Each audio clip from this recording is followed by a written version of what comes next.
Hey everyone, you're listening to the official podcast of 4playernetwork.com. Check us out at that address for everything you need to know about our community, monthly giveaways, and nightly live streams. You can even support us on Patreon at patreon.com/4player.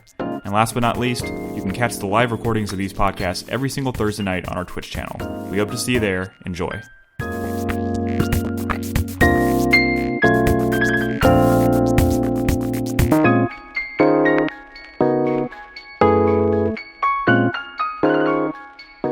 Welcome to 4Player Podcast. This is episode 617. It is October 10th, 2019. My name is Nick Henderson. To my right is Brad Simons. It me. Nolan Hedstrom. How's it going, everybody? And Christopher Guthridge. Hey. Crispy's not here yet. He'll be here in a few minutes, but we're going to go ahead and get started. First of all, thank you guys for joining us. If you're watching us live in chat over at twitch.tv/4Player Podcast, we appreciate you being here. Also, big shout outs to Ed last week who was on the show. We appreciate you joining us for the show. I also want to do something that I completely forgot to do last week on the show because, you know, when Nolan's not here to rein me in or remind me to do things, I completely forget stuff. I want to say thank you to our new patrons because, as I mentioned on last week's show, we hit our goal of 150 patrons. So we're going to be doing a Project M in December. So, Oh, shit. In regards to that, if you're not familiar, it's going to be a day-long stream where we get together in a room and we play a game that we have not settled on yet. We race through a whole game. We race through a whole game. Each one of us races through a game, and there might be some caveats. We're still trying to iron out the details. There is a channel in Discord. If you're a supporter on Patreon or Twitch, you have access to this Project M channel, where if you have any ideas that you want to throw out there for us to take into consideration about what we might play or what kind of rules we might implement, head on in there and drop your suggestions there. I think maybe next week or the week after, we're going to dedicate a segment of the show to just kind of reading through some of those ideas, throwing us some of our own ideas, and just kind of deliberating that. And hopefully we'll come to a decision on the podcast. That's kind of the plan right now. We'll see how that goes, but we are very much looking forward to that. But anyways, I want to say thank you to our new patrons. Let's keep this momentum going. We're trying to get to our next goal of 175, I think. We're going to do a themed month. You remember those, where we pick a year and we play nothing but games from that year on the stream. So, Ooh. Yes, exactly, Brad. Exactly. So, I want to give a shout out to Michelle B., someone whose name is Nick is a Delight, which I'm assuming is talking about me, right? Maybe. Are you sure it's not Nikki's Delight? No, it's Nick is a Delight. Don't you Is ruin the this. I capitalized? Does this It could be Nikki's Does Delight. this person, This is not a share your bloodline? I don't maybe? think so. I hope not. And let's see. Oh, also, I want to give a shout out to a new patron, Edgar Allan Pone. Ugh. Son of a bitch. God damn it. Damn it, Carlos. Who? Edgar Allan Pone. All right. Never heard of him. Further Saturn. Big shout out to Further Saturn. Gino C. And, there's two more. Captain Passion Man. Or Capt Passion Man. And a good name I'm really, really happy with. YOLO Baggins. Nice. Big shout out to all you guys. You helped us reach that goal. We really appreciate this momentum. We are very much looking forward to this Project M. Again, if you're a new supporter and you want to help us figure out what we're going to play, head on to Discord at discord.gg/4player. But Remember the chatter Garth Brooks #1? Yes. yes, I do. I actually completely And he forgot wasn't even like a fan of Garth Brooks or some shit. Didn't he tell us a story one time about how he got the name Garth Brooks #1? Don't remember it. And it had something to do with his roommate or something. And Still an awesome name. Fantastic. Of course, I want to start out the show by reading feedback from our last episode. Nolan was not here last week because he was in Canada. Mm-hmm. How was Canada? It's pretty good. Was it cold? Doesn't sound that good. Honestly, it wasn't that cold until like literally the day before we left. Mm-hmm. Like a cold front came in. Didn't you say it was supposed to be like rainy and stuff while you were there? Dude, yeah, 2 of the days we were there, it was rainy. But thankfully, that actually ended up helping because the day before we left, I ran 8 miles and I hurt my foot while I was running. Ooh. But I didn't realize it until 2 days later. Like, I was like, my foot doesn't Because it feel was amazing. cold? No, because I ran while I was in Canada. And during that run, I was like, my foot's kind of weird. And then, like, right afterwards, I was like, ow. And then like I didn't realize until we were like fucking doing like a journey behind the falls. And so we were like behind Niagara Falls and I'm like limping. Ooh. And I had to like limp back to the hotel. That super sucks. Yeah. Canada ruined forever. Right. No, that's pretty good. I mean, we had a lot of good food. You were there for a wedding, right? No. Oh. We were just there. You were just there? It's Canada. You just went on a... I thought about not coming back. I totally lied. Someone asked me why you were in Canada. I was it's like, all oh, you went good. for a wedding. I mean, that makes sense. I go to a lot of weddings. But no, that was just for funsies. Bernadette had been wanting to go back because she's been there when she was younger, and I've never been. It was my first time to cross a physical border. Mm-hmm. I've always crossed borders in like airports. Yeah. And it felt fucking weird. I thought I was like smuggling drugs. I was like, wait, did I have a pound of cocaine in the trunk? You were smuggling yourself. Dude, like both times we went through the checkpoints, they like ask you a question. They're like, where are you from? And I was like, Texas. And she was like, did you drive from there? And I was like, yeah. No, what? No. And like, just like all these like questions and stuff. And like, it's like, they're like, oh, did you buy anything across the border you need to declare? And I was like, oh. Bunch of cocaine. It's in the back of my rental car. Maple syrup. And it's just like one of those things where every time I felt like I was going to get in trouble. Did you buy maple syrup? Yeah. Even though we had done nothing wrong, I felt like I was going to get fucking trouble. But yeah, no, it was pretty good. Toronto Zoo was good. So one thing I will say, wow, so many fucking people smoke in Canada. Like, holy shit. We're talking like legit smoking, not vaping. Correct. I don't know if it's just because we were in kind of a touristy area of Niagara Falls and then we were in like downtown Toronto area. That's possible. But like, holy shit. So many fucking people smoke. The entirety of Canada is like that Commons area at PAX West. Kind of. It was fucking ridiculous. Secondly, fuck downtown Toronto. There's no concept of left turn signals when you're driving. Oops. Uh-oh. I'll fix that in a minute. They have no concept of left turn signals. So when you get up to an intersection, you need to turn left. Hope there's no oncoming traffic or pedestrians. Otherwise, you sit there for 5 minutes. I don't fucking get it. Like, why do they not have left turn signals? Do they not have them? Is like the whole country just completely devoid of left turn signals? No, they have them like outside of downtown Wait, Toronto. but they use right turn signals. Yeah. Well, no, I mean, you turn right whenever you need to turn right. There's no like right, it's just a light. They don't have like...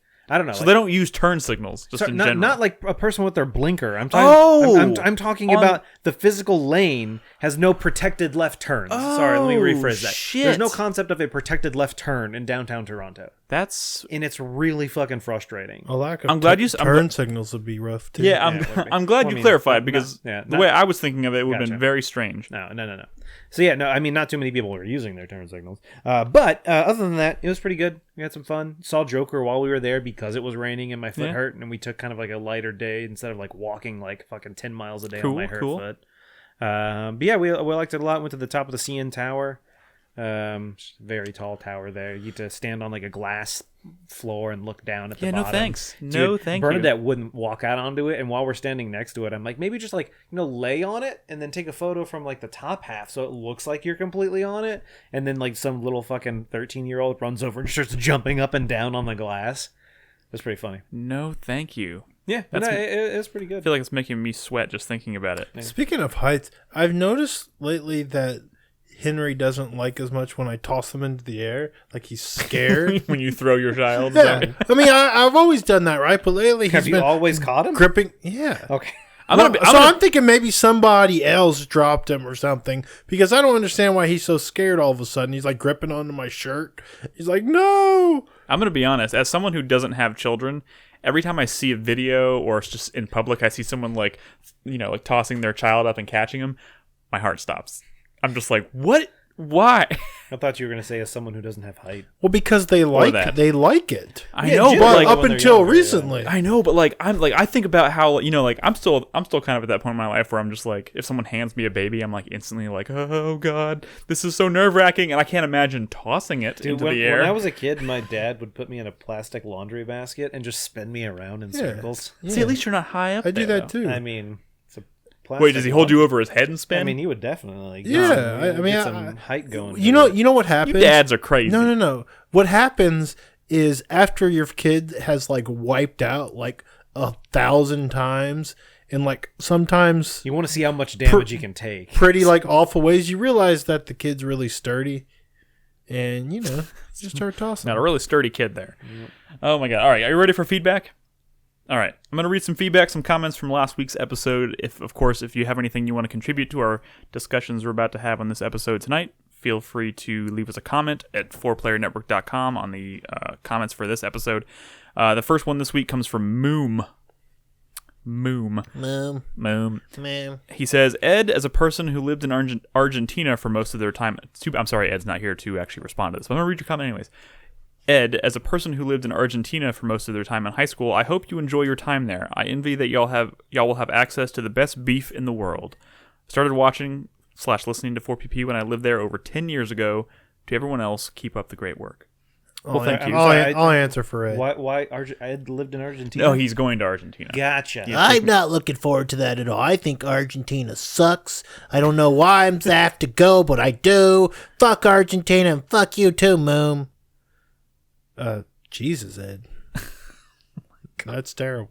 That is terrible. No, seriously, thank you for the comments. Slop Dog. And fuck Evita. Jesus, Ed, she's like a national treasure. Okay. You have any more you want to get out there, Brad? What? No? You mean Ed? Oh, yeah, I'm sorry, Ed, who's not here.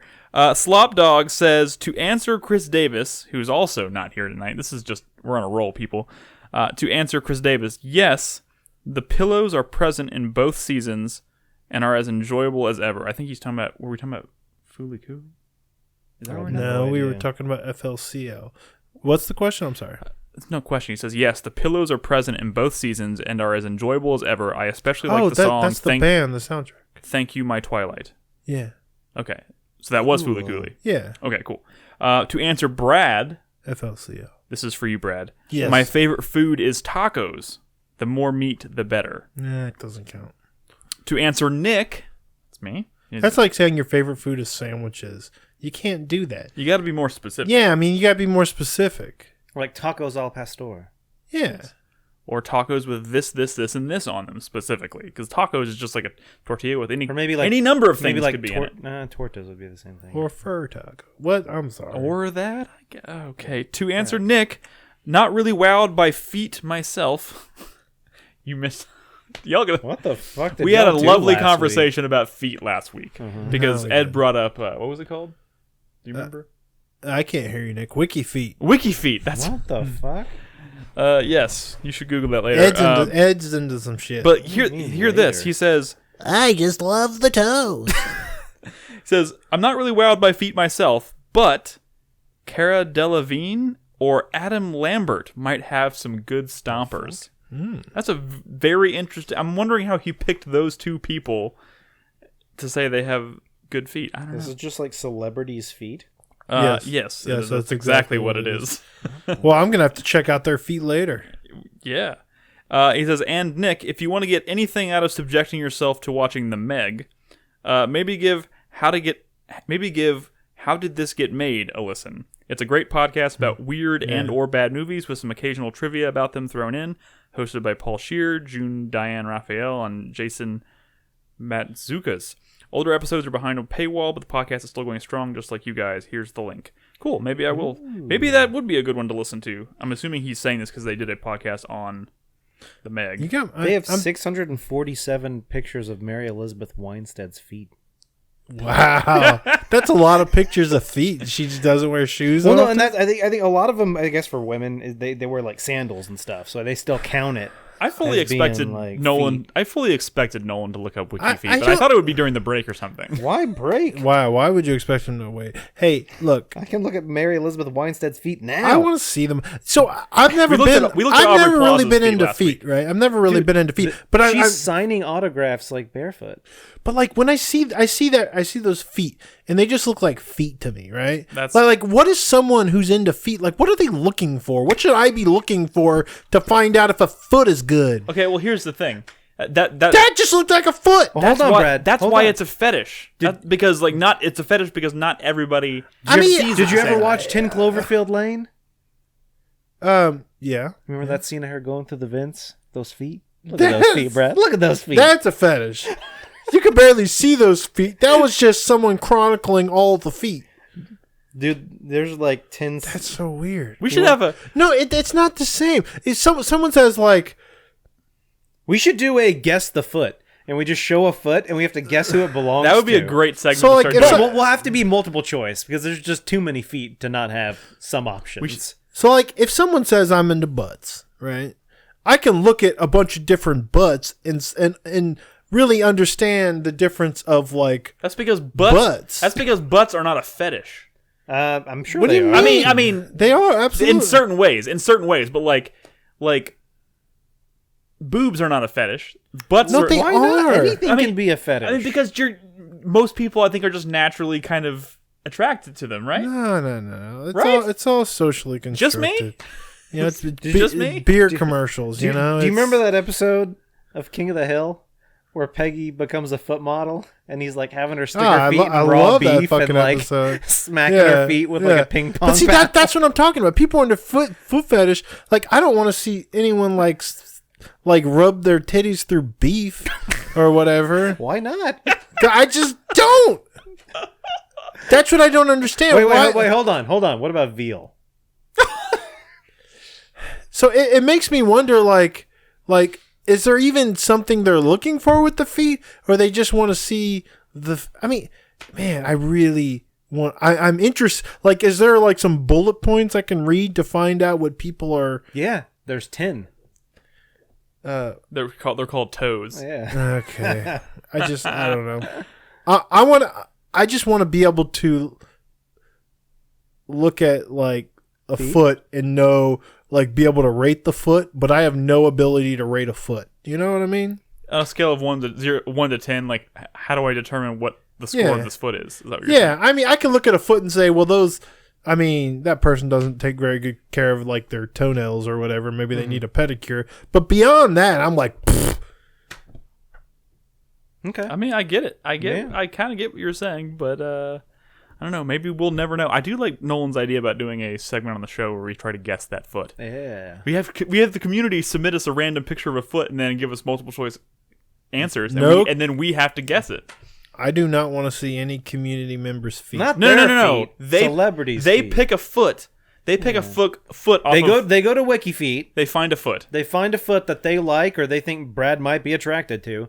They grab a selection of names. They tell us what they would rate that foot on a scale of 1 to 10. Yeah.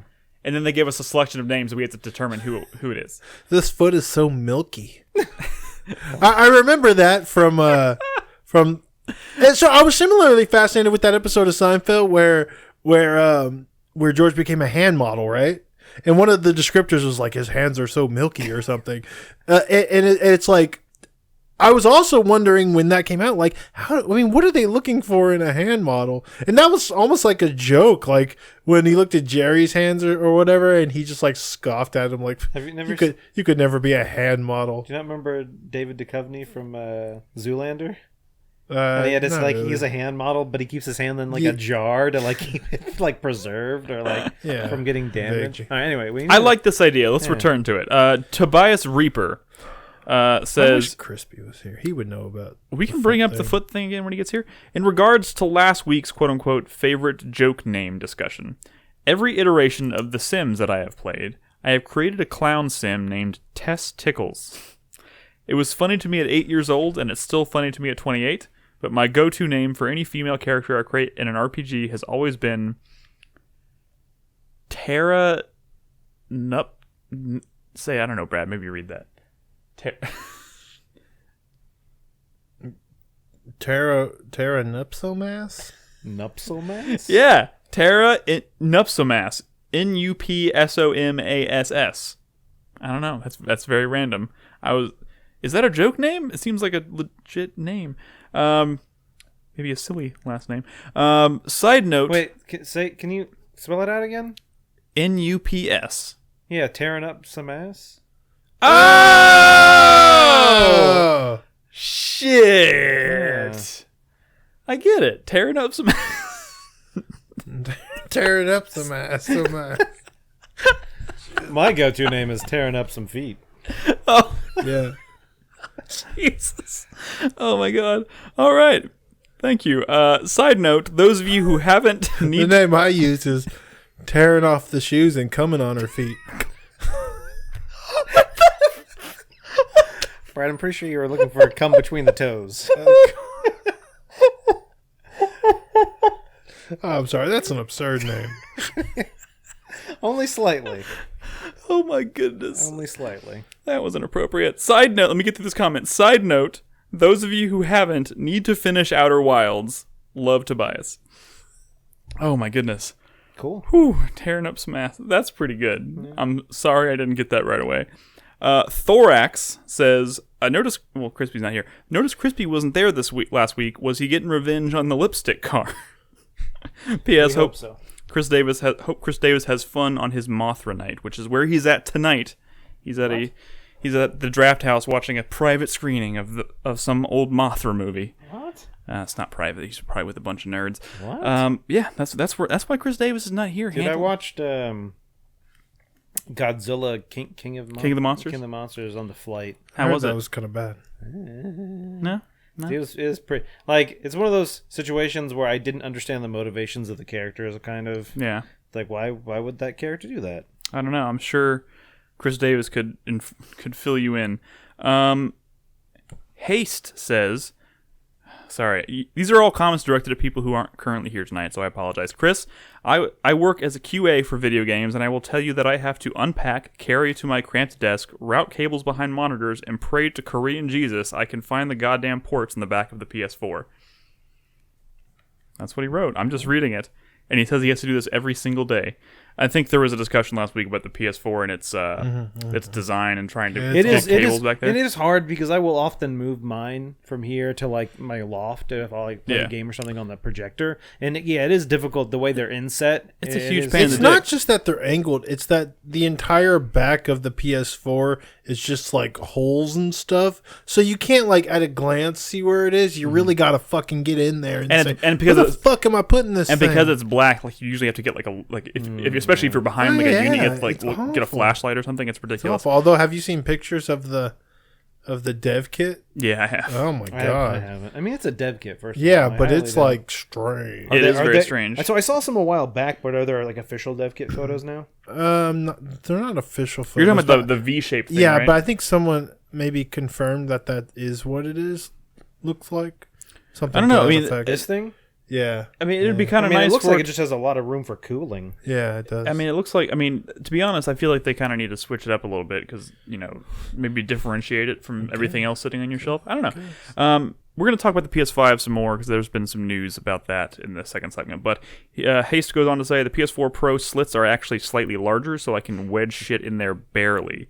However, I have by now solved the rear issue by not giving a damn and basically lifting the entire PS4 up like a manhole cover and standing it up on the sharp nose while I plug my shit in easily from above. I do that too. So wait, why is he doing this? Because he's tired of having to like try and blindly. But he tests games. Oh, he works in QA for games, but it sounds like he has to set up his own workstation every day. Does he have to bring his own PS4? Yeah, that's kind of what I was asking. I don't. Do they make you bring your own PS4 for QA? Well, then I guess it kind of depends on where, what company it is. Tell us more. Tell us more, Haste. I'm curious. I mean, you don't have to be specific, but about who it is you're working for, but we would like to know.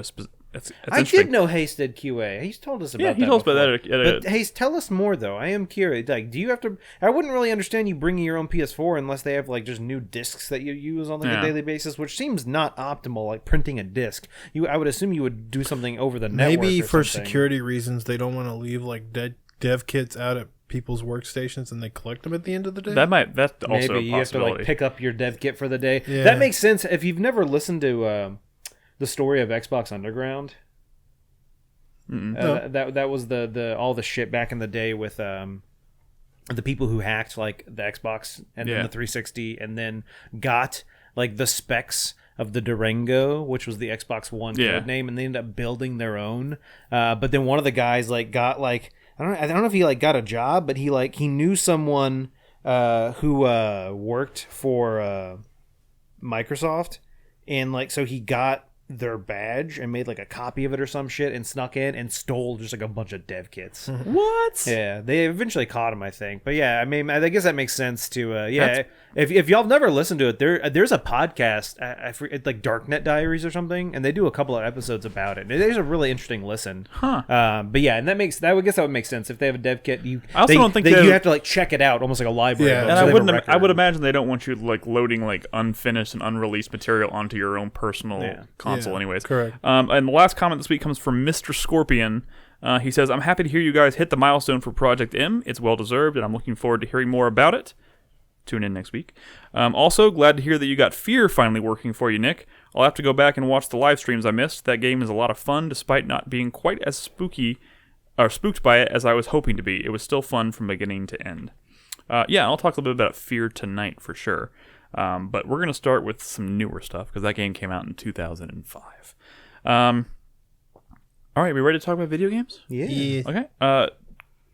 Nolan? Mm-hmm.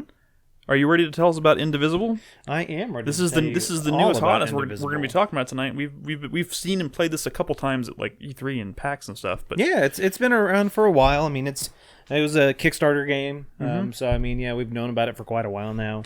It's one of those things where one of the big, not necessarily big draws to it, but for like Metroidvania kind of. Yeah. But like everything's hand drawn, like every frame's like hand animated and stuff like that. It's a really pretty game for sure. Which is from the makers of Skullgirls, which is a similarly like well animated thing. Yeah, hand drawn. And that's why one of the reasons it's taken so long to come out is because it just takes a long time to develop a game like this.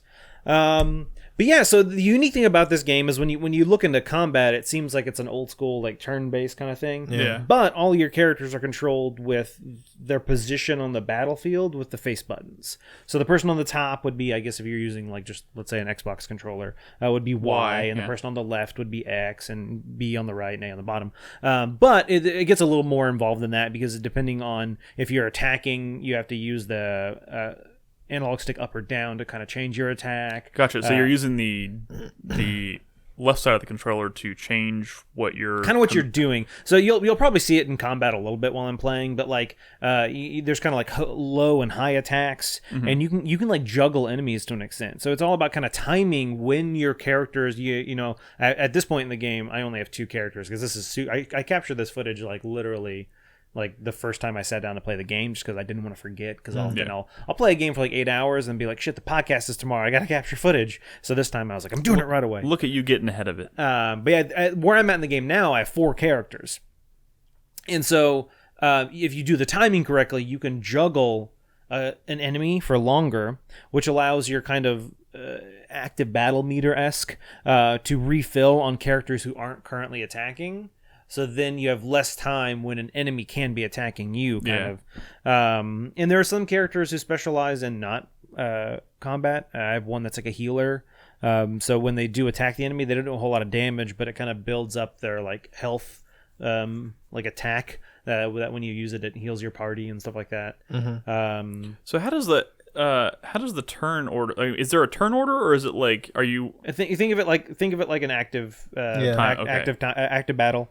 That's what you mean by juggle. If you can like, is it like a rhythm kind of thing where you can watch as they're filling up and then like kind of, yeah. And like I said, depending on the type of attack you do, you'll affect the enemy differently. So sometimes if I do an up attack, it'll literally knock the enemy up in the air, and then if I have another character go in and attack, they'll get knocked up in the air for longer. Gotcha. But if you look while I'm in combat, you'll see that under the character there's a little meter that loads up, and at this point in time, all of my characters actually have 2 attacks. So I technically have 8 attacks that I can do, and if I properly time that, I can juggle an enemy for quite a while. Yeah. This is actually me meeting the 3rd character. The tiger head lady? She's crazy. She is. So what I will say is while 100% of the game is not voice acted, any cutscene like this is. Okay. So there is a lot of voice acting, a lot more than I thought. Most of it is voice acted? There's so far there has been way more voice acted than not. Yeah, I think that was like a Kickstarter stretch goal or something, or Indiegogo. So when you're in like a town or something like that, and you encounter just like some random guy who has like probably nothing really to tell you for the main of story, interest, it's just more like kind of background. That won't be voice acted. So it's kind of like the opposite of Ni no Kuni, where it was like most everything was not voice acted. Yes. So that's what's nice about this. The main character, Ajna, has an interesting accent that I don't want to say it's like hard to understand, but I mean it definitely good thing you can read it. Oh yeah, no, but I don't think there's really been too much time where I have had trouble understanding. But I don't want to go into too much detail. I guess it's not really spoilery. Like some people die at the very beginning of the game.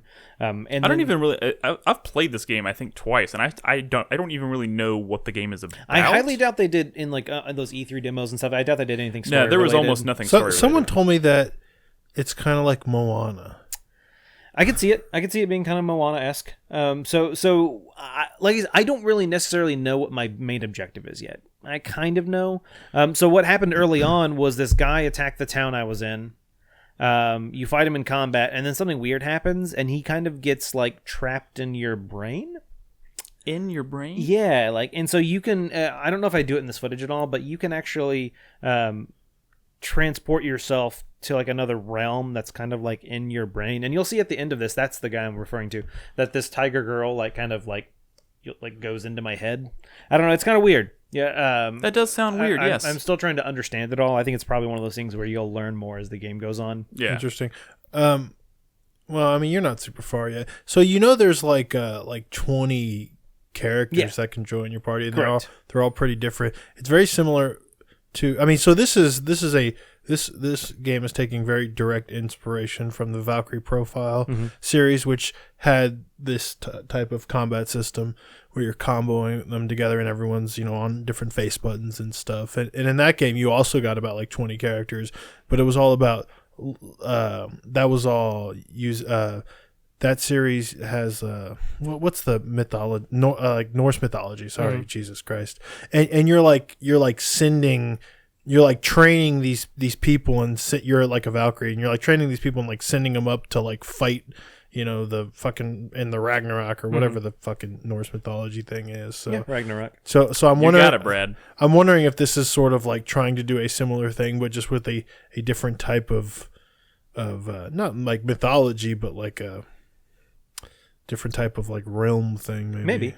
But as you saw with that character I just unlocked, so she does have a heal ability. That's not super strong, but her other ability is like glare, and so it's like like a tiger's glare, and so it actually puts like a slow on an enemy, so it slows their kind of meter. Unfortunately, you can't see it, so you don't really know when. You can see that character has like the little sweat drops because they're like whatever, but you can't really see when they're going to attack. Which is frustrating because it's kind of just comes as a surprise, and you'll see that little bar that goes across. And as you see the character, Dar, I can't remember how to pronounce his name. If you time, you can block if you have proper timing. Gotcha. So you essentially just press the same button you would to attack, but instead you defend. And you can also do that with the entire party. There are some attacks that affect everybody. And obviously it's kind of like a counter system. So the closer you are to perfecting that timing, the less damage you take. And I'm assuming your party is 4 people at a time, right? Correct. That's the max. Yeah. And as you can see here that there's like one person missing. I'm wondering, and you only have 4 characters so far, so you haven't done any switching out of these characters. I'm wondering as you go on, like how, because if you have 20, like think about like I always think of like Chrono Cross when I think of like games that have shit tons of characters, and it's like trying to figure out who I was going to use at some point becomes ridiculous. So I think it's a situation of you need to learn all those characters special. So like I said, you have a main attack, you have an up attack, and you have a down attack. So every character has 3 attacks, and they're all kind of different. And so I think it's one of those scenarios where you have to kind of learn the enemies you're encountering and what they're weak to, and what you want to make sure you take certain characters in the battle with. And so my assumption is you'll see me every once in a while coming across these shrines, and they're just essentially save points. But when you're at them, you can enter that kind of like realm, like in your mind or whatever. And I assume at that point, once I have enough characters, that's when I will be able to switch them. Do the other characters ever have dialogue with people other than the main character? Yes. So I'm guessing depending on who you take with you, that's gonna affect a lot of the dialogue happening. Yes. So I that is my assumption. We'll see what happens, but yes, there's been a few times where I've encountered people in the world, and we've had conversations, and they talk about something. That little thing that's following me, no fucking idea. He's just always there. That little frog thing hopping around? I know what this is. I saw it in a trailer. It's like a fucking pre-order bonus or some shit. Oh, really? And it like follows you around if you like pre-ordered or something. And it thanks you for your purchase? Yeah. And because it's optional, I can't imagine it does much. It's just like a little pet. Huh. Okay. It reminds me of the thing from Ni no Kuni. Yeah, it does kind of look like him. What was his name? Oh, God. Somebody in chat has to remind me because it's driving me crazy. Oh God! I don't know. I would know it if I saw it. But anyway, okay. So apparently it's a pre-order bonus. So far, he hasn't really done anything. We'll see what happens. But yeah, so far so good. As you can see, I just got this axe, which unlocked my first Metroidvania component. And that now there are these vine things that I can interact with in the world. And Drippy was the guy's name. Drippy, that's it. That I can interact with. So obviously the first thing I do is start backtracking to all the places I've been before and trying to knock down those walls and stuff. Do you have you got a feel yet for like the overall like level design? Is it like I have not. I guess what I'm trying to figure out is how intricate are they? Are they like interconnected in different ways so that you don't have to like always backtrack to things you can like find? I'm going to assume so. The one thing that's weird so far is you can't pause and then zoom out the map. To my knowledge, it's just you get to see the map that's around you, and maybe there's some other way. I haven't figured it out yet. But interesting choice if that is the case. Also, I guess this is like a new Steam thing because my Steam just did update before I started playing this. But like, I'm constantly getting like achievement progress pop-ups. It's like, oh, you're this close to unlocking this achievement. That sounds like you need to turn that off. Yeah, no, I definitely, but I didn't realize it until I was like already recording, and I was like, whatever, I'll leave it on. And I forgot to look into it afterwards. That's really annoying. But yes, because so one thing, have you fought many bosses in this game yet? I think this is the first like boss kind of type. Yeah, so that's not the one I fought at the E3 demo, but I remember fighting the boss at the E3 demo for like 20 minutes, and I never finished it. Oh wow! It was. I'm wondering if that was just intentional on their part, like, as far as like how they modified the demo to make sure you don't go past a certain point, but like so I will say some of like the footage I've seen in like trailers, like the combat doesn't look like kind of where Nolan's at right now. Like they're stringing together like really lengthy like crazy combos and stuff. Like I said, this is literally the first like half hour of the game. Gotcha. This is super early. It's already like I had mentioned, it's already very different where I'm at in the game. Yeah. So it's possible that you were at a point where you just didn't know what the fuck you were doing, and that's why it was taking so long. Oh yeah, that's true too. Gotcha. You might not have understand how to string those combos together. Oh, there's definitely probably some stuff I didn't understand when it's the wonderful part about E3 demos is half the time they kind of throw you in blind. They don't give you a ton of background on it. Shit. But I will say I'm enjoying it so far. I'm gonna keep playing it. The music's good. The voice acting is good. The game looks fucking beautiful. It is a gorgeous fucking video game. I'm definitely looking forward to playing more of it. Cool. Real quick, you have anything else you want to say about this? Nope. Before we get to Monster Hunter, I just want to. I finished Link's Awakening today. Have you finished it yet? Oh yeah, no. I finished it while I was on my trip. I've not touched it. So I didn't 100% it, but I did. Fucking close. I did the secret, the extra secret dungeon, the color dungeon. How much of dampy shit did you do? I heard skipped all that shit. I skipped. They added extra hearts and shells. So don't feel like you have to get all of them. Oh, I definitely don't. Just don't do the dampy shit. I did. There was an extra item slot in my inventory that was not filled when I finished the game. Oh, you dumb bitch. I got the tunic for doing the. But the funny thing is, I made it even easier. I did the color dungeon last. Really? Right before I went to the mountain. Do it early. I know. I totally. So like that Which one did you get, blue or red? Blue.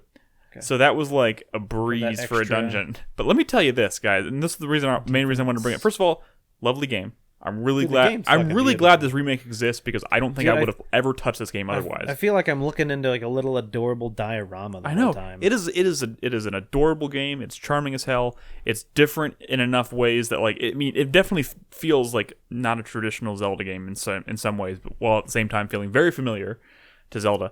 It definitely, when it came out, it was very different from any Zelda game that we had seen before. And I had a blast playing it. I will say this though, there were straight up, and I'm not sure if this was a disconnect in communication on their part. It is a remake of an older game, so maybe it's just some of the older stuff that you would normally see in modern games that wasn't in there didn't make it into the remake either. But there were several times where it does not tell you things anything at all. You got to go to the phone. I know. No, I'm not even talking about when you're I'm talking about when you're in a dungeon. Oh yeah. And there you have to find keys hidden everywhere, and you go into a room and it's just four walls, and you're just like, what the fuck? It's an older game. I know. That's why. I know, and it's great. They didn't baby you. At the end of the day, at the end of the day, I ended up liking it for this exact reason because it did feel like a challenge. But there were straight up times where there was 2 or 3 times specifically where I was like, I can't believe that I'm gonna fucking look this up. I can't figure this out. And when I fucking looked it up, I was like, what the? Why did I not think of that? And it's because the game made no mention of things. Yeah. There was one point. Can you think of an example? So Well, the problem with me is He's so good. No, this is an example of the opposite of a time when I was looking up something else, and I read some. When I was trying to figure out where I was, I found a solution to something I had already figured out. Like I was coming into a room from the other way, and in this walkthrough I looked up, they had come out from the other direction. So I had already opened this door, blown up this wall from the opposite side. But because I was reading it, and it was someone coming from the other side, they had to find a different way to open the wall, and that's how I found out that bomb arrows exist. Oh yeah, bomb The arrows. game never tells you that It if you equip arrows and bombs and then hit both buttons simultaneously, he'll fire a bomb arrow. Yeah. Never knew that existed until the very last dungeon in the game. There's not really too many scenarios where you need that though. I never needed it after that point. Maybe you can get a phone call about it. You're right, and So you know, in the library, I never went back to the library until I realized, until I finally talked to the guy on the phone once, and he was like, I don't know what the secret is to that, but you should go check out the library. And I was like, did you struggle fuck. like in was it the Eagle Tower? Yes. I'm talking to Nolan, or was this the whole game kind of like a cakewalk? So then that's what I was saying. The problem with me is this was not the first time I played this game. Oh. This is probably the fourth time I've played this game. Okay. Because I played it on I played the original, and then I played DX like at least 2 or 3 times. Yeah. So I mean, there was a couple of times where I was like, wait, what do I do? I can't remember. But I was like, oh yeah, and I finally. So I mean, it's not one of those things where like there wasn't really too much new to me in this. Yeah, and so this was a totally fresh experience for me, and I'm so glad that they made this remake because I don't think I ever would have touched this game otherwise because I don't have a Game Boy Color. This is a hard game to go back to. Yeah, and it's like one of those. It's like what we had mentioned like 2 weeks ago on the show was the fact there was no shoulder buttons or anything. And so when you're playing a game like this with only literally 6 buttons, directional and 2, like it's a. So if you're, so first of all, these games aren't hard to play because they always release them like digitally on various devices. I will say.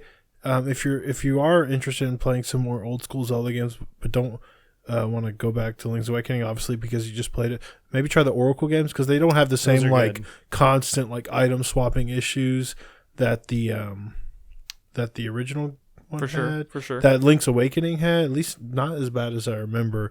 And that those games are they were developed by Capcom, and there's actually like a lot of unique items and stuff that you don't see in a lot of the other Zelda games. So they're probably a little bit easier to go back to than Link's Awakening is. So I recommend they are. those. And they are downloadable like on 3DS and stuff. Mm-hmm. But this one was delightful. I'm really glad I played it. Finished it today, so thumbs up. All right, Brad. What? Do you want to start off with your Apple Arcade or your your Monster Hunter Iceborne? Well, I mean, I don't know. You tell me, Nick. Where do you want to go? How about you give us the Apple Arcade rundown? Okay, so yeah, because I lent you my phone for this. Yeah, because I had been kind of following various podcasts and stuff, and a lot of people have been sort of talking about some really cool games. Here's just some trailers and shit. So this is one of the games I've been playing called What the Golf, and it's definitely one of the highlights that of what I've played on Apple Arcade. So this is like a pretty simple like golf / mini golf game. I'm assuming you're running your finger. It's not simple at all, and there's like it's like, oh man, it's like a joke game almost because every level is like completely different and absurd. So you can't really learn the mechanics because it changes every 5 seconds. Yeah, it changes every 5 seconds, but you're not in like wild ways. It's almost like British humor or some shit where the joke is what it's even asking you to do once you've flicked the ball the first time, right? Like it showed you at the very beginning of this trailer that you saw a dude who was about to hit like a golf ball, and then he's the one who flew forward. Yeah. That's the kind of like humor that this game has, and every single level is like this completely new thing, and it's fucking hilarious. It almost feels like, I know the art style. Oh, yeah, it's just absurd. Like these are all spoilers, by the way, but there's so many levels in this game that's straight up Katamari at the end there. What's going on? No, I mean, like the art style technically isn't changing, but like the perspective is changing. Yeah, like so it almost feels like every level it showed in the trailer was like almost like a different game. Every level is completely different, and every level has like 3 like goals you can do, so you have to go back into it 3 times. To figure out, yeah, but even that within that, it's constantly surprising you it's constantly surprising you because you think that it's just going to be like the first one is usually just do that first thing but with par, and then the third thing is like a completely different thing, and even that's absurd. So my problem with Apple Arcade is there's fucking 1,000 things out there. There I don't know what's it's good. It's about 100 games. I know. So I Googled it. I'm like, what's good to play? This one never even came up on any of the lists. I thought I was trying to talk about that. I was talking about it somewhere. The problem with looking at what's good is that there's a lot of like clickbaity videos and stuff out there that will just say like the bullshit, like get the Lego battling game or whatever, you know. And it's like, don't listen to those. You gotta like look at articles on websites, you know. Or like I've been listening to podcasts and stuff, or even look at the developers. So one of the other games on Apple Arcade is Sayonara Wild Hearts, which I think that came to other things as well. It did, but Apple Arcade, it would be it would be free essentially as part of your subscription, and that's one that I had heard about. It's kind of res-like, where it's like kind of a music and rhythm, but it's more about the experience. They showed that off when they announced Apple Arcade. Yeah, but that's the developer that did Yearwalk. And like a lot of people probably don't know that, so you kind of just have to do the research on a lot of these Apple Arcade games. The thing that's surprising is that a lot of like interesting developers and indie developers made games for these. Even like like Capcom has a Metroidvania on here that's like actually pretty interesting. Sega, that was like Guitar Hero. Sega released a new Choo Choo Rocket game which hasn't been around for 20 years, and it's I've been playing that and it's really good as well. But it's just it's Choo Choo Rocket, but it's like really nice looking now, and a completely different game. It's a new game, but yeah, it's really cool. The other one, the one I probably spent the most time playing is this other one you're seeing footage of here. It's called Grindstone. I was interested because it's Cappy and they made Critter Crunch and more importantly they made Clash of Heroes, which I adore. And this one, Nolan, you were playing this, weren't you? Yeah, I played a shit ton of this. So how far are you actually in this game? I'm on like level 44, 45. There's a lot of levels in this game. You were saying something like it gets old pretty quickly. So yeah, you had not played a little bit of this game. No, you played a lot of this game. So yeah, and that's my biggest complaint. And while it is like I see shit in this trailer that I haven't even seen yet. Yeah, it makes me wonder how fucking long this game is. And that's my biggest complaint is it does feel like there's too much shit. It feels stretched out. Yes, there's just if they literally halved. Because the game is made up of like sections, and so I'm on the like 4th section or something. Okay, I'm on like the 3rd. And so if they literally half the number of levels in each section, it would probably be a lot better. Because I do feel like I am just like it's the same shit over and over. But they're constantly introducing new things. It's just the core mechanics stays the same, but you're getting new abilities. You're getting new like enemy types or whatever you want to call it. I don't think different types of challenges. But again, I'm only on like level 30. I don't think it's happening fast enough for me. Like there are certain levels where yes, I understand that the goal isn't just defeat 10 enemies. It's defeat this many enemies, but do this. But Brad, like the goals I'm doing now are probably still the same goals you have, where it's defeat X number of enemies. It is defeat the guy, get the crown off the guy, unlock the chest. And then exit. I think that stays the same, right? But I wish that's almost what I wish changed. I wish it was defeat this many of this color, with the exception of the occasional boss. Sure, right? And the bosses are kind of cool, but the bosses are also kind of easy. And I don't know. For me, it's just too little. Like not enough is changing. So I think maybe I understand why, and I've heard some other people talking about it, and I've kind of noticed it right away. I will say, like, I enjoy like the core like look and feel of the game. Sure. It seems like a really clever idea on this type of puzzle game, which is I don't know what you call this puzzle game, but I've played this one where you're connecting all the colored gems together and like creating combos and stuff. What it's called, yeah. One thing I've noticed is it feels like a game that wasn't originally structured this way, and that maybe it was sort of tweaked once they've signed a contract with Apple and that they were going to be a part of Apple Arcade, which is, hey, mobile games that don't have microtransactions. But I think maybe this was designed as a game that was originally going to be that type of game, like a traditional mobile game with maybe some microtransactions, or maybe it was going to be like a roguelike or something. Maybe. Right? Yeah. Because a lot of the mechanics and systems in there they feel like they come from like roguelikes or mobile games, right? Like think about the fact that you can die and then you actually have to pay resources to get your health back, right? Correct, yes. That seems strange in just a straightforward level-based game, Yeah, right? I agree. Like that doesn't feel like it makes sense.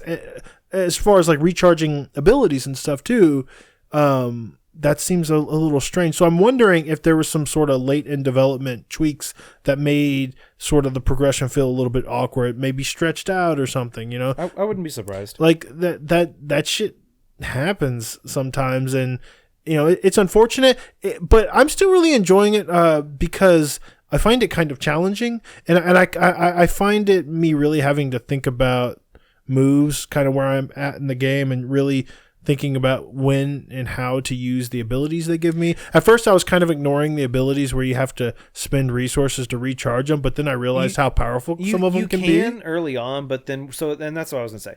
Brett, I played it earlier today.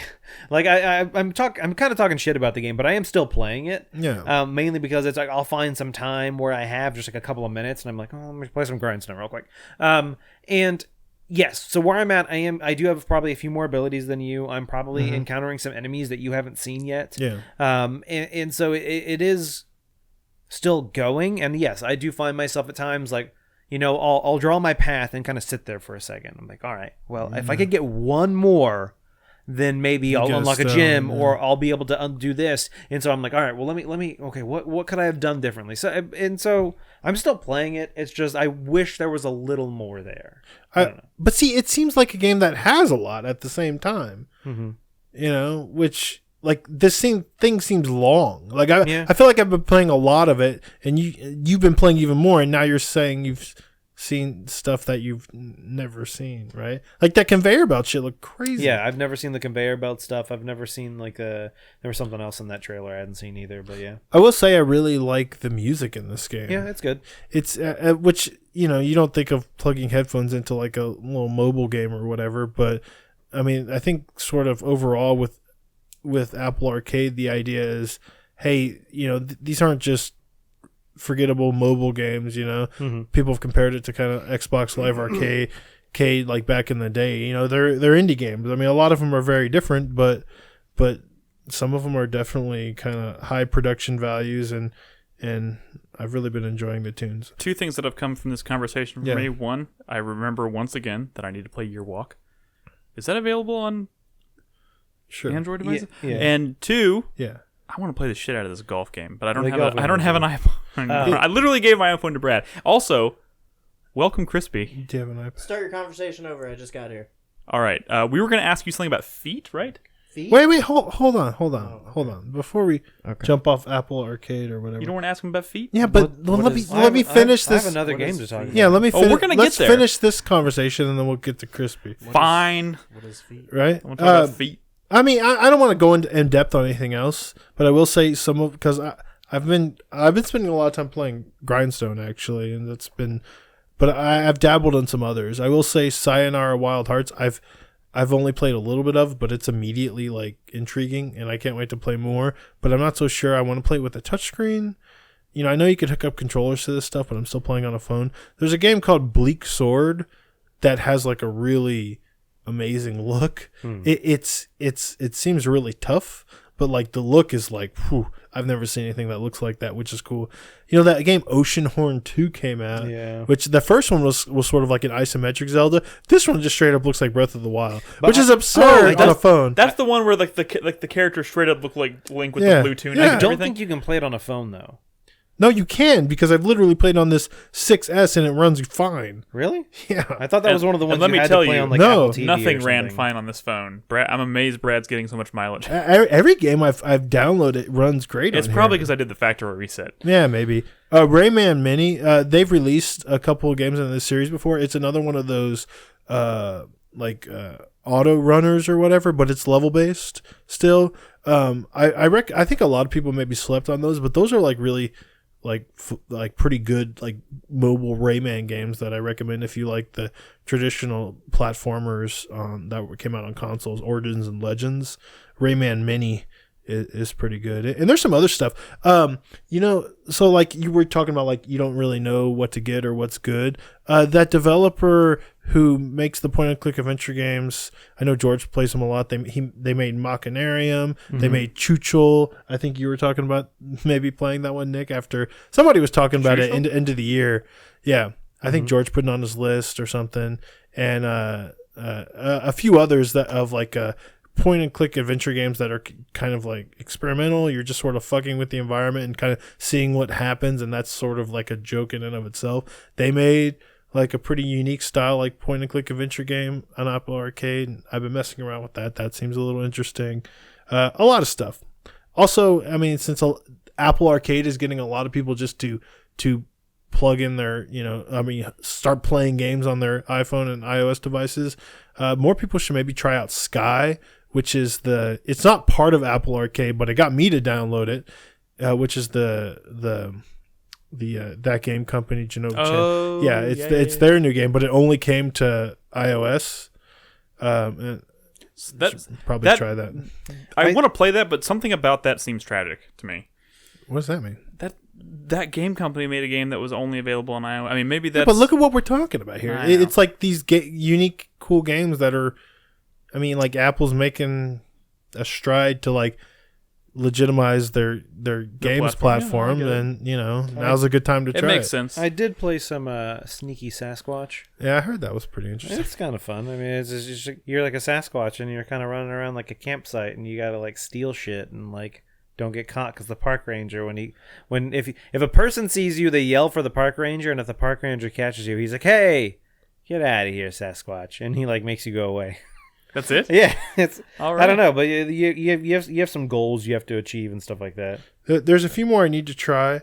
I will say one that I hear a lot about that's supposed to be pretty good is Where Cards Fall or When Cards Fall. Where Cards Fall makes more sense. It's like kind of a puzzle platformer, but it's like has a really cool art style. So maybe look into that. Cool. Nolan. All right, I'm as you've been naming them, I've been writing them down. Also, download. Mini Motorways you might really enjoy. It's made by the people that made Mini Metro, which I know a lot of people love. Yeah. Cool. All right. NeoCap. Maybe. All right. Real quick, before we switch to another game, Crispy, how are you doing? Oh, I'm good. I've just been in traffic. That's understandable. It sucks. We had some hard-hitting questions for you. Feet. Why? What do you think of my feet? Yeah.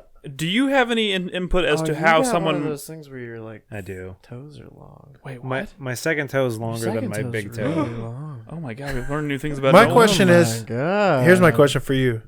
It's enrapturing. What? See, I knew he was the person to talk to about this. We were trying to figure out people who are into feet. What are they looking for? how do in you a gauge? foot? How do you gauge? Dexterity? No.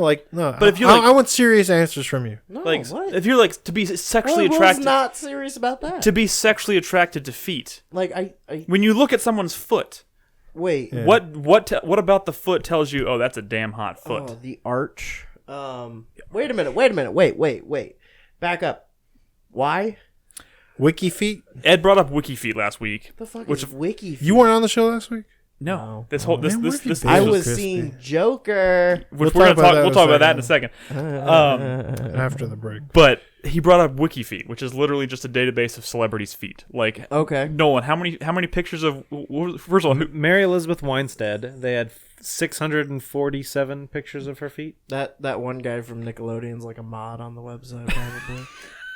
The dude who created My question, iCarly. and he showed me a picture of the foot, Yeah. and to me it looked like a foot. Sure.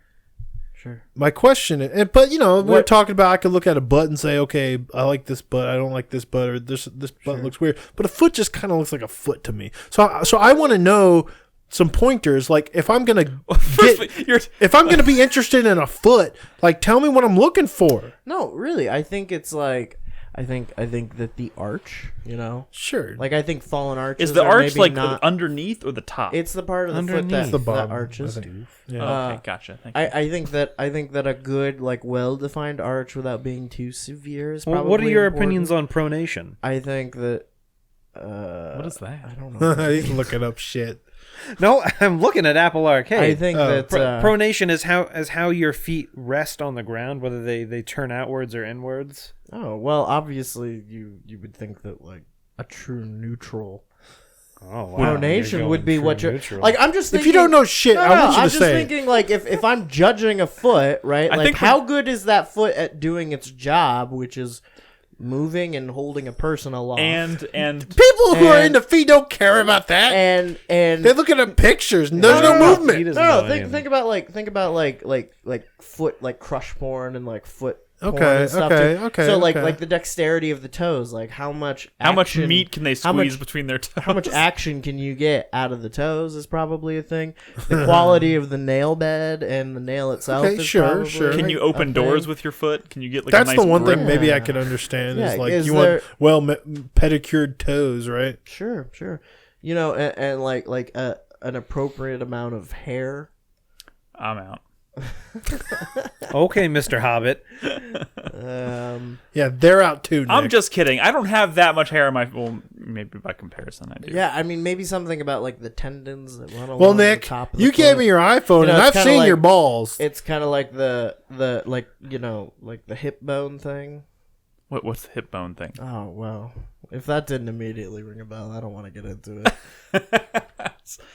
No, yeah, we ended up having a long conversation last week about not necessarily so much on the show, but about WikiFeet, and we ended up going down a WikiFeet hole. About what would make a good foot. How many? We just no, we looked at Aubrey Plaza's feet. How many Aubrey Plaza feet pictures do we have? It's funny because they're like screen caps from like movies and Right. shit. Right. You know, like where else are you gonna get them? yeah. Unless you just like sneak into her house and take pictures of her feet. There might have been some there, some Which of those that mixed seems up in like there. that would be inappropriate. Yeah, it does for sure. All right, we can move on from the feet conversation. I I think- just thought it would be a nice I way to think- welcome Crispy back. I think there's probably like an ineffable like it factor too. Like you look at a foot and you just think like, would I want that stepping on my face? Oh, Face. there we go. I mean, yeah. balls. Like if you ever look at a foot and say, "I'd let that step on my face," Yeah. No, or, I mean or balls, it's face too. Like I've seen videos. I would lick the bottom of that foot. Yeah. I've seen like oh, I'm watching regular porn, and then all of a sudden like a foot enters the picture. No, Yeah, dude, you know what I'm talking Get about. out of Like, here, cameraman. this is not normal porn. the worst part is when any Like, we're porn. really focusing on feet here. The worst part is when any seemingly normal porn suddenly shifts in the middle of it to become a different type of porn. You know what I mean? Like I wasn't ready for this. And I guarantee you, they It want happens. the feet in the face. It happens. So Crispy's not wrong. and they don't put it in the description either. Yeah. Because who They reads don't, yeah. descriptions You gotta look at the thumbnails. and the tags? You gotta look at the tags on the You gotta video. look at the Tags, toenails. the tags. Yeah, it could be all this normal shit, and then all of a sudden there's a tag for foot, and you're just like, fuck. Look, I'm not saying I'm only into normal porn, but sometimes you're watching normal porn, And let's be and honest. it becomes not normal. Let's be honest. What I call normal porn might not be normal porn to most people. Yeah, you know what the most normal thing about porn is? Just like seeing what's on the top of the page, and like and sometimes you finding yourself watching normal porn, and then sometimes you're finding a foot shows up. That's Yeah. all I'm talking about. Yeah, for sure. For sure. I'm glad we had this conversation. It's all Hey, normal. Crispy, did you want to say anything on the record about Joker? Wait. No. No? Was that a bad transition? Wait, He I said during really the want break. to wait. I really want to wait to talk about Joker. Till when? Either right before the break or right after the break, because I'm sure it's going to also be during the break. So let me just talk about Monster Hunter now. Okay. Okay? Save that thought then. We'll talk about Joker after the break. The reason I want to talk about Monster Hunter now, even though I've been playing it like Because all the foot heavily for the past month, and I talked about it right when Iceborne first came out, like very briefly. I think I was Yes. fighting a Bonboro, which is funny because one fucking shows up randomly. The reason I want to talk about it now is because I've beaten the story and I gotten into the end game, and the end game is like pretty unique. Did you play all the And I way want through to with talk- Windlefer? For the most part, yeah. I mean, I played some on my own, but yeah, I played a lot with Windows. No, not that footage. Oh no. No, I know something happened and the Monster Hunter footage isn't there. Are you serious? Yeah, I can get it. I think it's just I messed up the Stream Deck. Well, we could do Monster Hunter after the break if y'all want to talk about Joker. Keep talking. Nolan's on the case. Well, I only want to keep talking if we actually get to it, because this is like... This has been your life for the past... It's been my fucking life, man, and I don't want to... There we go. There's Monster Hunter. Here's one of the new things in Iceborne that I wasn't doing in the last time I recorded, because I just started and I had to unlock this, but you can ride around on creatures. Dinosaurs. Well, which actually... Okay, are you playing a Siri? I am playing Brad, Siri. Brad, how are the creature's feet? Okay, stop it. Okay, I want to point out that Did you say that weapon you're carrying on your back is It's crazy, insanely large. Oh, yeah. Well, I mean, it's a hammer, which is a very large weapon. And this is a Brachydios weapon, which that's just like straight up the end of its tail. It's funny on a that stick. She carries her sword as part of the skin, but it's just like a cosmetic. Yeah. It's just well, I to mean, show. it's straight up skin. And there's like a ton of crossover shit. So there's a lot of like layered skins and stuff. And it sucks because I never got the Devil May Cry outfits, but apparently that stuff comes back during festivals and stuff, which usually happen around holidays, but they're not doing one around October, which they usually do, so I'm gonna have to wait till December. So I'm a little frustrated because a lot of cool events come back. So one of the reasons I want to talk about, if you notice, I started off in a forest and now I'm in like the fucking Rotten Vale. I mean, I'm right? surprised I'm not seeing any ice in this environment. Well, it's funny you actually say that because there is no ice in this environment. The reason is because I'm in the Guiding Lands, which is the in-game to Monster Hunter World Iceborne, which is this thing they introduced, which is very different from anything in the base game. And that's that once you beat the story, you go to these Guiding Lands, which is actually a brand new map, a very, very large map that introduces all the biomes into one environment. Right, so you can go from like the forest to the desert to the coral region, which looks like you're basically at the bottom of the ocean floor, but you're not. And so you can encounter like all the different monsters, and they can invade different areas. And the cool thing about the Guiding Lands is you just fight, and you don't have to go anywhere. You could just stay in the Guiding Lands. It'll keep spawning in new monsters. It's kind of like an investigation. I mean, not an investigation. It's kind of like an expedition before, but now you have all the biomes, so you can encounter all the monsters. And when they first launched, they only had the first four biomes, but just with the patch that launched yesterday, they introduced like the volcanic, the Elder Recess region. So now there's even more monsters, and that came out with an update that introduced a new big scary monster called Reijang, which is it the monkey? It's the monkey, which I have not fought yet because you actually level up each of the different biomes by like fighting monsters and collecting materials in them, and the regions level up, and as they get a higher level, that's when you start encountering like harder and harder monsters that you want to unlock to fight to get the unique materials that you can only find in the Guiding Lands. Because when you fight things and all the resources and all the materials that the monsters drop are unique to the Guiding Lands, because it's all part of the end game, which leads to the new augment system for augmenting your weapons and like leveling up certain items which you can only get with certain materials. So it's been really cool because it's sort of a different way to play Monster Hunter. I sort of fell off after I beat the story in the base game. I stopped playing because really the only thing you did is you kept doing these investigations, which were sort of you collect tracks. Investigation spawn that say hunt this monster. You pick a monster off of a list, you go to its map, and then you hunt it down and you fight it, and then you sort of leave. You go back to your town, and then you pick another one, right? Yeah. And mostly what you just fought was like Elder Dragons over and over and over again because they gave you the best stuff, they gave you the best experience. But now you have this much more like organic thing that you're spending like a lot of time and just running around slaying monsters, getting all these unique things. So it's really cool, and it's been really fun. And a lot of people were frustrated at first because you didn't have a lot of control, like because there's like this balance thing where as you leveled up one region, some other regions would level down, and that would kind of affect what monsters you were trying to get to spawn, because there are unique monsters that only spawn in the Guiding Lands that don't show up in the are completely new to the end game that weren't in the base game. Correct.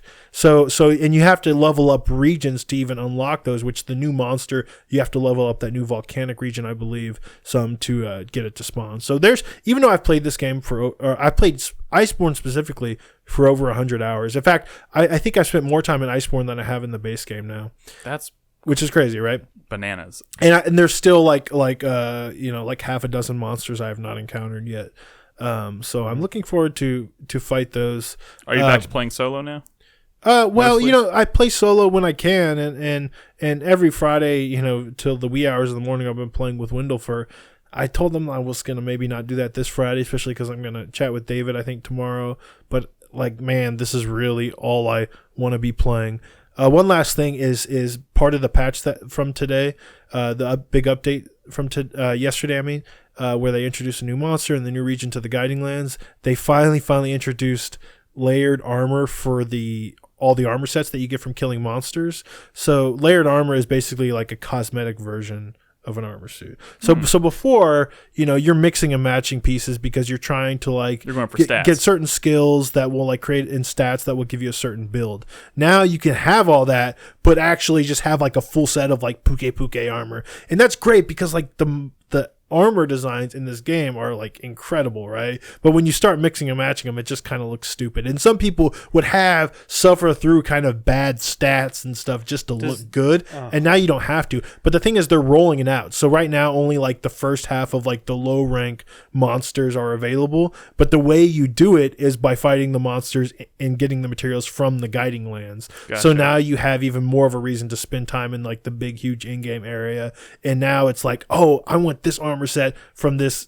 Actually, this Gyros has a really cool fucking looking armor set, and it's now I could just seek out this monster, kill him here, and get the materials, make that outfit. It's just there's so much to do, and it's so everything is compelling and desirable. I want all of it, so I could easily see myself losing another 100 hours, and it's scary. I told you, That does my sound sweat scary. from last week was moving into my time off or my time on weekends, and not having kicked my Monster Hunter addiction, and I'm terrified as I get closer to that.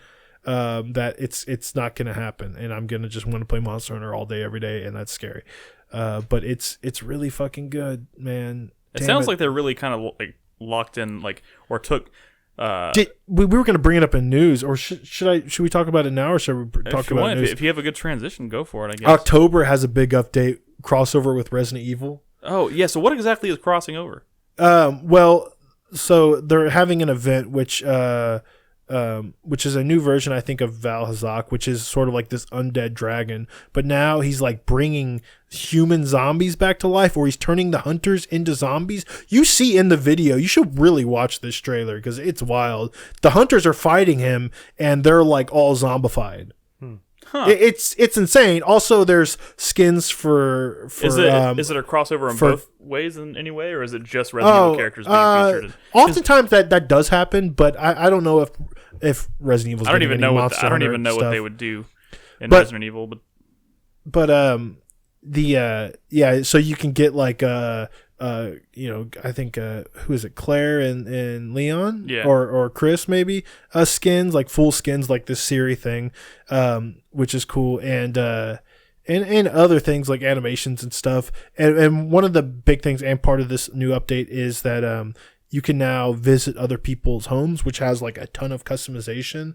But in the trailer, it looked oh, they're actually in the mansion from Resident Evil, and then you the realize, original Resident Evil? yeah, but then you realize no, that's just a customized homestead of the characters, because the customization for your home is so detailed that, and they have all the Resident Evil mansion parts, and it made it completely look you could change the rugs, the drapes, the stuff hanging on the wall, fine detail, the type of wood that things are made out of, what goes on each spot on your shelves, and the type of shelves.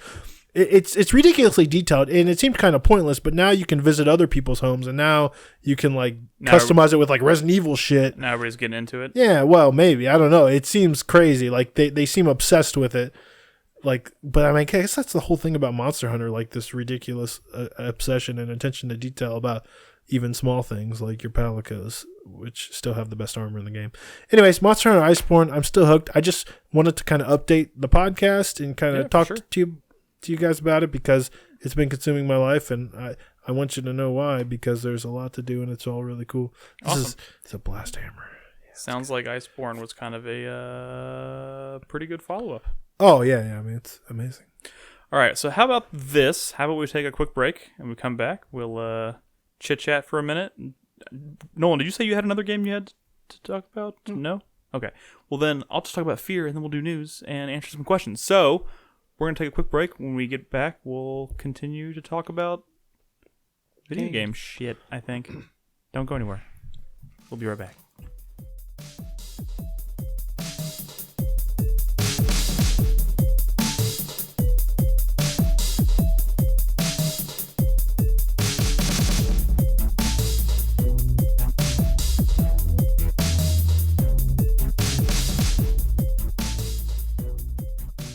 Guys, welcome back to 4Player Podcast. If you're watching us live, you now officially know how we feel about the movie The Joker, because we talked about it during the break. That's why you gotta watch us live. That's why you gotta watch us live. Every Thursday night. Actually, I think the title is Joker. There's no "the"? No. If you don't watch Nick, live, when you you're the refer real to the- Joker. Now I gotta go watch it Nick. again.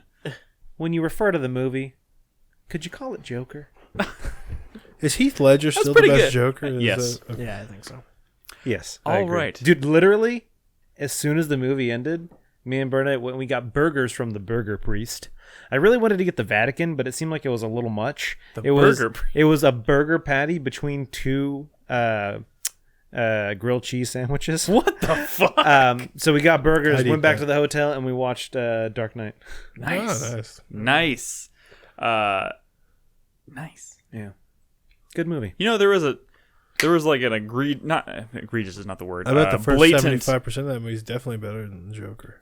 blatant reference to the Dark Knight in Joker. The same, like literally almost the same shot of him in the back of the police car, Oh, I saw except without his The, head wi- hanging the out windows, yeah. Yeah, that's the only difference Not- practically. And it's the other side. And of it's the the other side car. of the car. Okay, yeah, but it's a clear reference. Anyways, good movie. Divided audience, divided couch. I don't know. Let's just move on. I haven't seen Guys, it and don't plan to. I want to talk real quick about the game we're featuring in the Revival Club this month because I've been playing it. I finally got it running. Oh, yeah. I'm not going to spend a lot of time talking about it. We'll talk about it later after I finish You the talked game. about this last week, right? I mentioned that I got it working. I am now like full on balls deep in this game. Yeah. I'm in the best part of the game. Of course, I'm talking about F.E.A.R. This is the game we're playing for the Revival Club right now. If you're a supporter on Twitch or Patreon, we're playing that together. We're talking about it in Discord. It took me a while to get it running properly, but now I'm in it. And you're gonna. I probably should have told you as soon as I started. I hit a loading screen, but Nick, it's a very. literally I when know. you got here. I know. I was forgot like, about is it. there anything I need to do to your? It's a very footage? fast loading screen, so it doesn't really matter. You know why? Because it's PC. Yep. Yes. So finally got this game running smoothly on my PC, and I'm playing it, and I'm loving the shit out of this game. The one thing I kind of wanted to, the reason I kind of wanted to bring it up and talk about it, because this game came out in 2005. Y'all know what's up with F.E.A.R. We've played it a lot. This is my first time playing the original. I played the second and the third one. Oh, that's nuts. I know, it's That third bizarre. One, you played that third one. I played that Not third this one. one.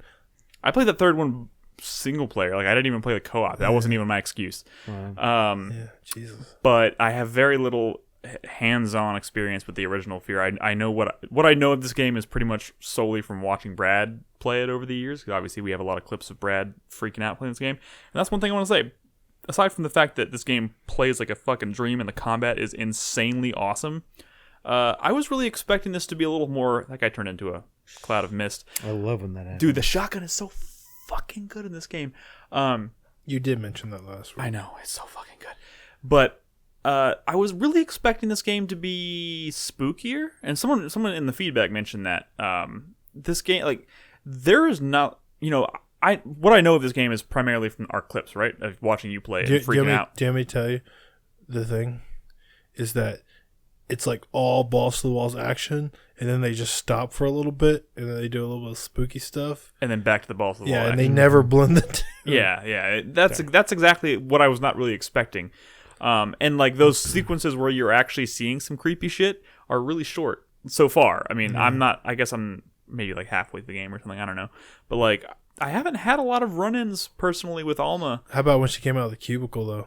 That was, I mean, also the cool, this is both a problem with the game, but also like a really cool thing about the game is that you can miss almost all of these because they don't draw your attention. They don't steer your eyes. Which is good though. Which is a good thing. I think it's fantastic, but as a result, you end up missing. I swear to God, I've probably missed like 50% of the spooks because I just wasn't looking in the right direction. But you're on edge regardless. And the cool thing is sometimes though when you poke around the edges, you'll see some stuff that most people won't see. Well, sort of. No, there's been some cool things like where she's like she's off in the distance, like standing, like one area I walked in and I was on the bottom floor of this like building and there was like a bunch of floors above me or whatever, and I was just talking to a character and I just kind of like looked around and looked up and Alma was just standing like 3 floors up staring down at me and I was like, what the fuck? And they never did anything. There wasn't even like a change in the music or anything. It was just like, I looked in the right direction and I caught it. And like that shit is really the ladder scare, did that get you though? Yeah. Where you're walking up and her feet are there, right? Is that what it was? No, the thing is, I've played this game like I don't know, probably like 4 times, right? And the ladder scare, I always remember the ladder scare, but I never remember the second part of the scare, which is when you get to the bottom of the ladder and you turn left, she's right there. Oh, I always forget that part. I always remember the ladder going down the ladder, but I never remember the bottom of the ladder. Gets me every time. I'll remember next time.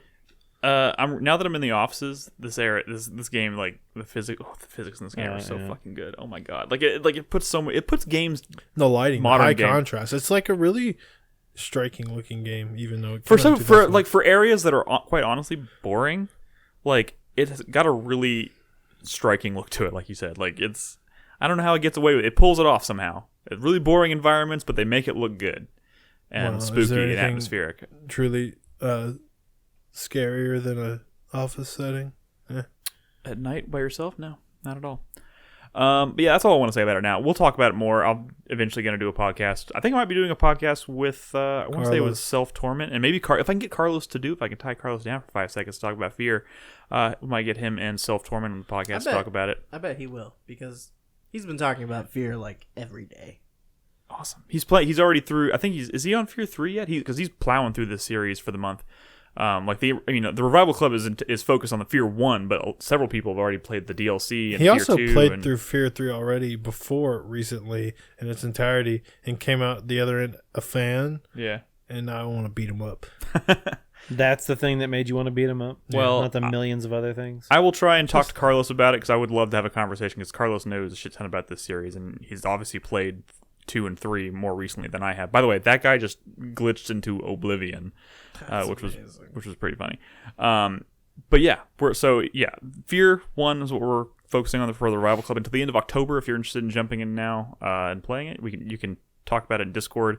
If you're a subscriber on Twitch or a Patreon subscriber at the $3 tier or higher, and we'll move on, nominate and vote for another game in November. But for now, F.E.A.R full steam ahead. This game is fucking You always awesome. slow-mo before your grenades go off? I try to, yeah. Also, somebody told me you can throw the grenade and shoot it midair in slow-mo. I need to try that.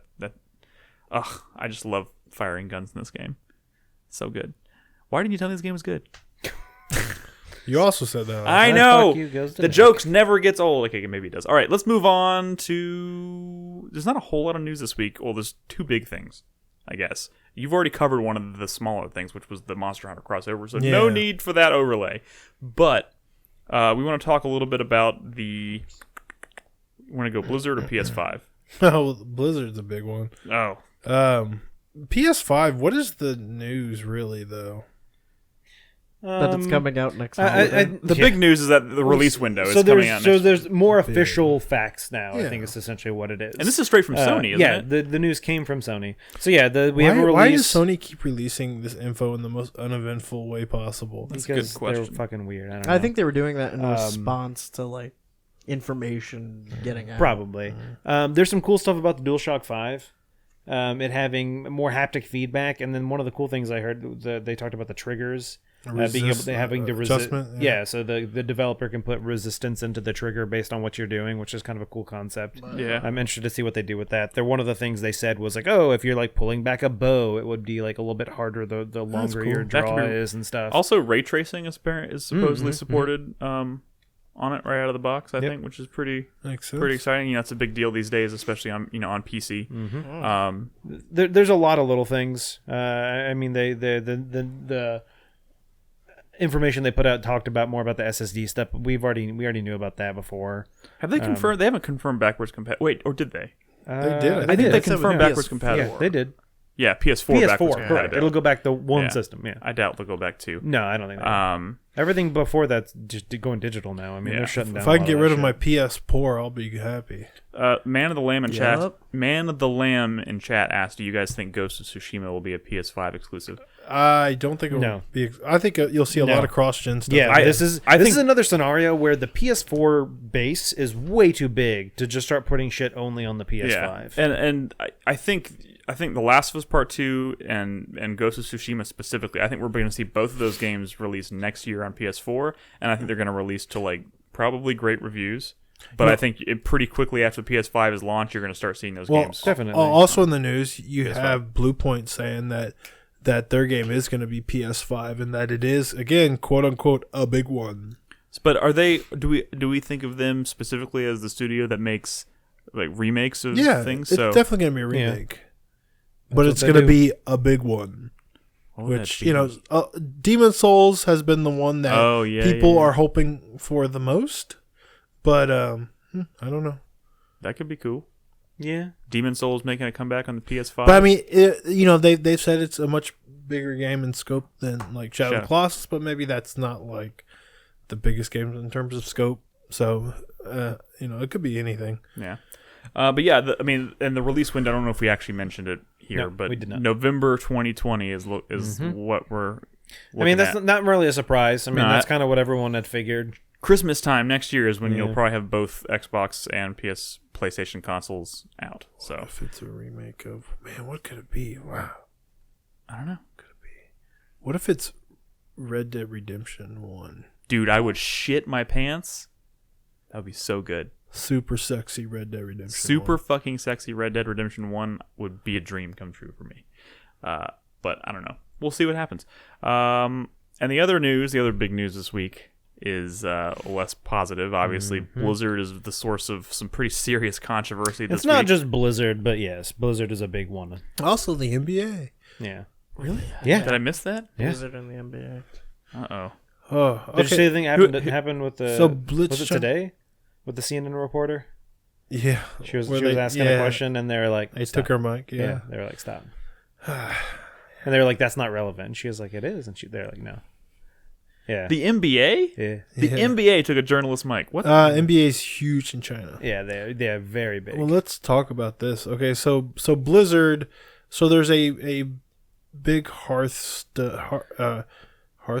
Yes, it is Hearthstone. Hearthstone Pro, Blitzchung, I think his name is. Something like that. And he had just won some like tournament or whatever, and he comes in his sort of post-win interview. Was this tournament in China? No, it was not. Okay. No, I don't think so. It was not. And he comes out in his like post-win interview wearing a gas mask and you know essentially supporting Hong Kong, yeah. And Blizzard basically banned him from tournaments and rescinded his winnings actually from that tournament. Yeah, it was which a lot he of had won money, like $10,000 and they were like, nope. Wow. Yeah. And the thing is, they also banned him from entering the next tournament where the main prize is like $500,000. So what is Blizzard's explanation for this so far? Their policy, like they have like in their esports rule book, there is a title that says that you're not allowed to do anything that reflects negatively on the sport or on Blizzard Entertainment. It's a super vague wording, and they said like they can do whatever they want. You are like getting political, and this makes us look bad. So no. The irony here is that by censoring this person and then shunning him publicly, like that makes you look worse than it would if you just let him do it. Interview was online. Mm-hmm. Oh, didn't they fire the casters too? I wouldn't be surprised. I believe they did. They did. I heard they like ducked down under their desk or something like that. If you watch it, like he says it, and everyone's I gotta watch kinda it. like, no. Like, Oh no! But I don't think they realized quite how Serious severe, it was going to be. Yeah.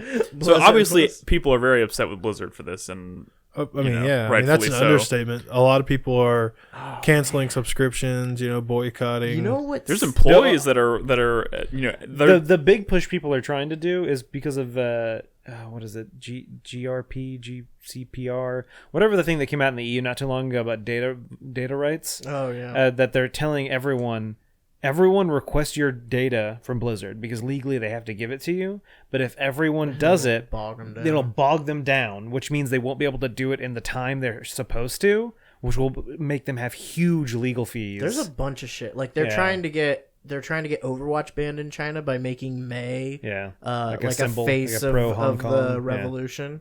They're making all these like pro-revolution, pro-democracy memes Wow. with Mei so that the government will ban her, and then they'll just have to like ban Blizzard. all of Overwatch.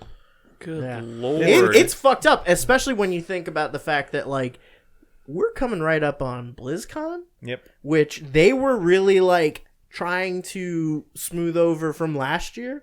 What happened last year? I can't. Well, last year was the whole Diablo thing. The Diablo Oh, thing. right. Yeah, The guy that, like- asking if it was like an April Fool's Yeah, joke or whatever. like their big like reveal at the end of the conference was Diablo Eternal, which is that like mobile browser game, which is another product that like they're making in conjunction with I think Tencent or I'm not sure who. No, it is with Tencent. It's some Chinese company, and it's like pretty obviously like for the Chinese market. Yeah. So like they in PR mode they were trying to like smooth everything over, and then this happens. It's gonna be a rough BlizzCon. And it's like they are not like there are people at Blizzard. There are people in the PR department at Blizzard probably just like shitting their fucking pants every day. Oh yeah, that's right. They said, "Don't you all have phones?" Yeah. Oh, that's a bad line. That was a bad one. Ooh man, I wonder what this is gonna do to attendance at BlizzCon too. I wonder if it's just gonna be a sheer drop Well, off. hey, listen, the people that attend BlizzCon, they'll probably die for Blizzard, so right? I mean, I'm sure there are still ride or die. There are there diehards, definitely for are, sure, but for I think sure. I definitely agree that their attendance is going to be lower because of this. Yeah, I mean, Yeah, and some people I just mean- don't fucking care what's happening in Hong Kong, or maybe they just love China. Politics at all. Like, Yeah.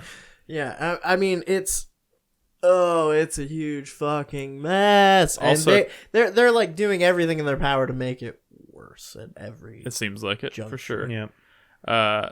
Sounds like something else that I know. Technology also confirmed that the two interviewers from that interview were canned immediately after that thing. Yeah, and another It's a high-profile fucking one mess. later quit. This is actually interesting. I was watching something the other day about esports, just like in general. Yeah. And this does like kind of point to one of the big glaring faults with the esports model, in that these are trying to be like professional, competitive, like quote unquote sports, but unlike say the NBA, which is also kind of relevant, which is one company that has a bunch of teams that all operate as their own independent companies, kind of in a confederation. Yeah. When it comes to esports, everything is controlled by the publisher. Oh yeah. Like the distribution and the actual like tournaments are put on by the publisher. The teams are contracted and like technically work for the publisher. Like it is just like one complete encased hierarchy. There's no like other entities involved, and that lets them have this kind of like crazy oversight. Why do you think Mike Ross left, Crispy? No, I get it. Like, this has got to be really fucking frustrating to be, make your living trying to play for like these huge prizes. I mean, there's a shit ton of money there in that. definitely is. But one company can just say like, we don't like what you said, so you're not a professional Hearthstone player anymore. Like your career is done. That's and some scary there's shit. so few people to go through for them to just be like, you're done. Like, Ugh. The whole thing's kind of disgusting. yeah. I saw that tweet that the statue outside Blizzard. Yeah, where they Yeah. covered Had a up bun- the. and then, Yeah, so the employees are they covered up the sayings. The two of Protesting. them that say "Think globally" and "Every voice matters." yeah, and they I guess the employees covered it up, Yeah. right? Yeah. Good for them. A fucking statue of Thrall. No, come on.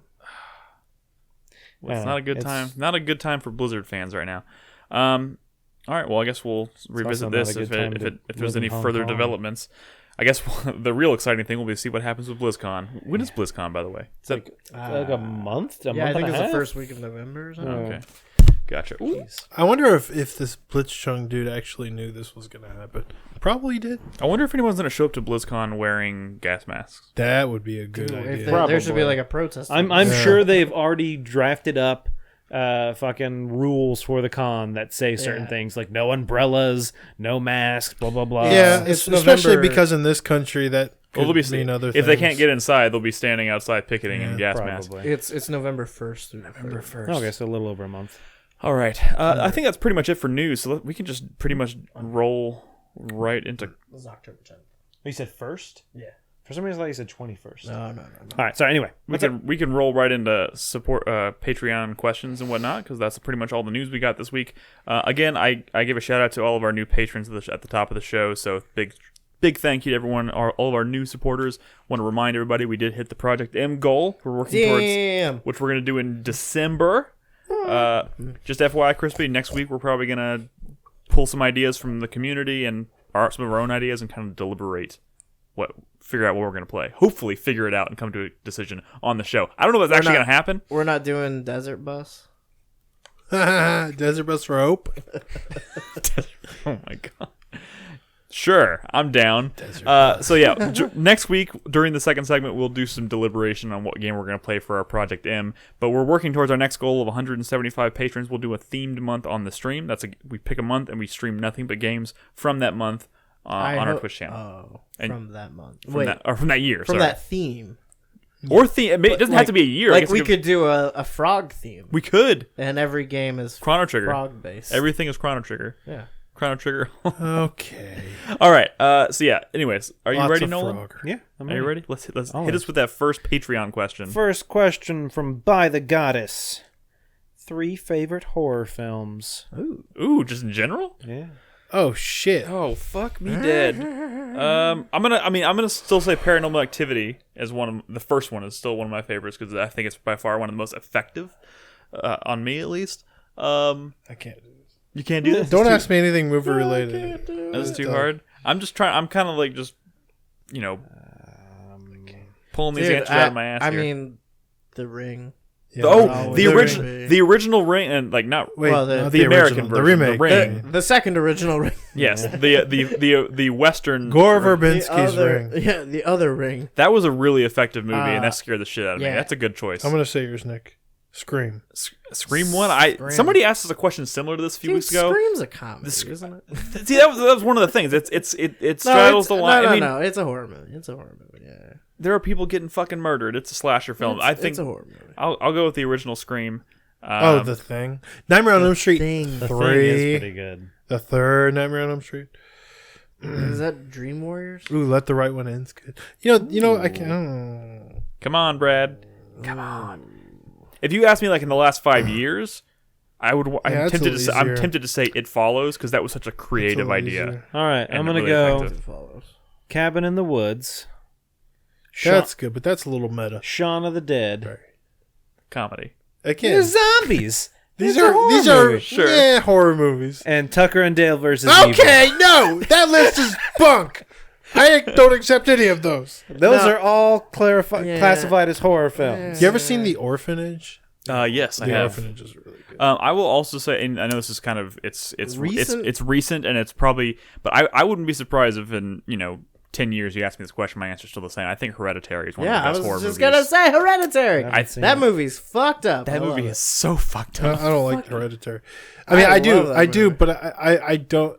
You know how what you're saying about the Joker? Yeah, you don't ever want to could, watch it like again? I like Hereditary so much that I own it, but I honestly don't know if I'm ever gonna be able to just pop it in and watch it. Midsommar was pretty good too. It was just very different. Yeah, It was I a mean, different kind of horror. That's more of like a breakup revenge fantasy. That's like go to anytime you're in a breakup, just go immediately and watch That's Midsommar. a rom com. We said The Thing, right? Yes. The Thing is pretty good. Alien is good. Alien's a good one. Shameful Secret, guys. I've never seen The Thing.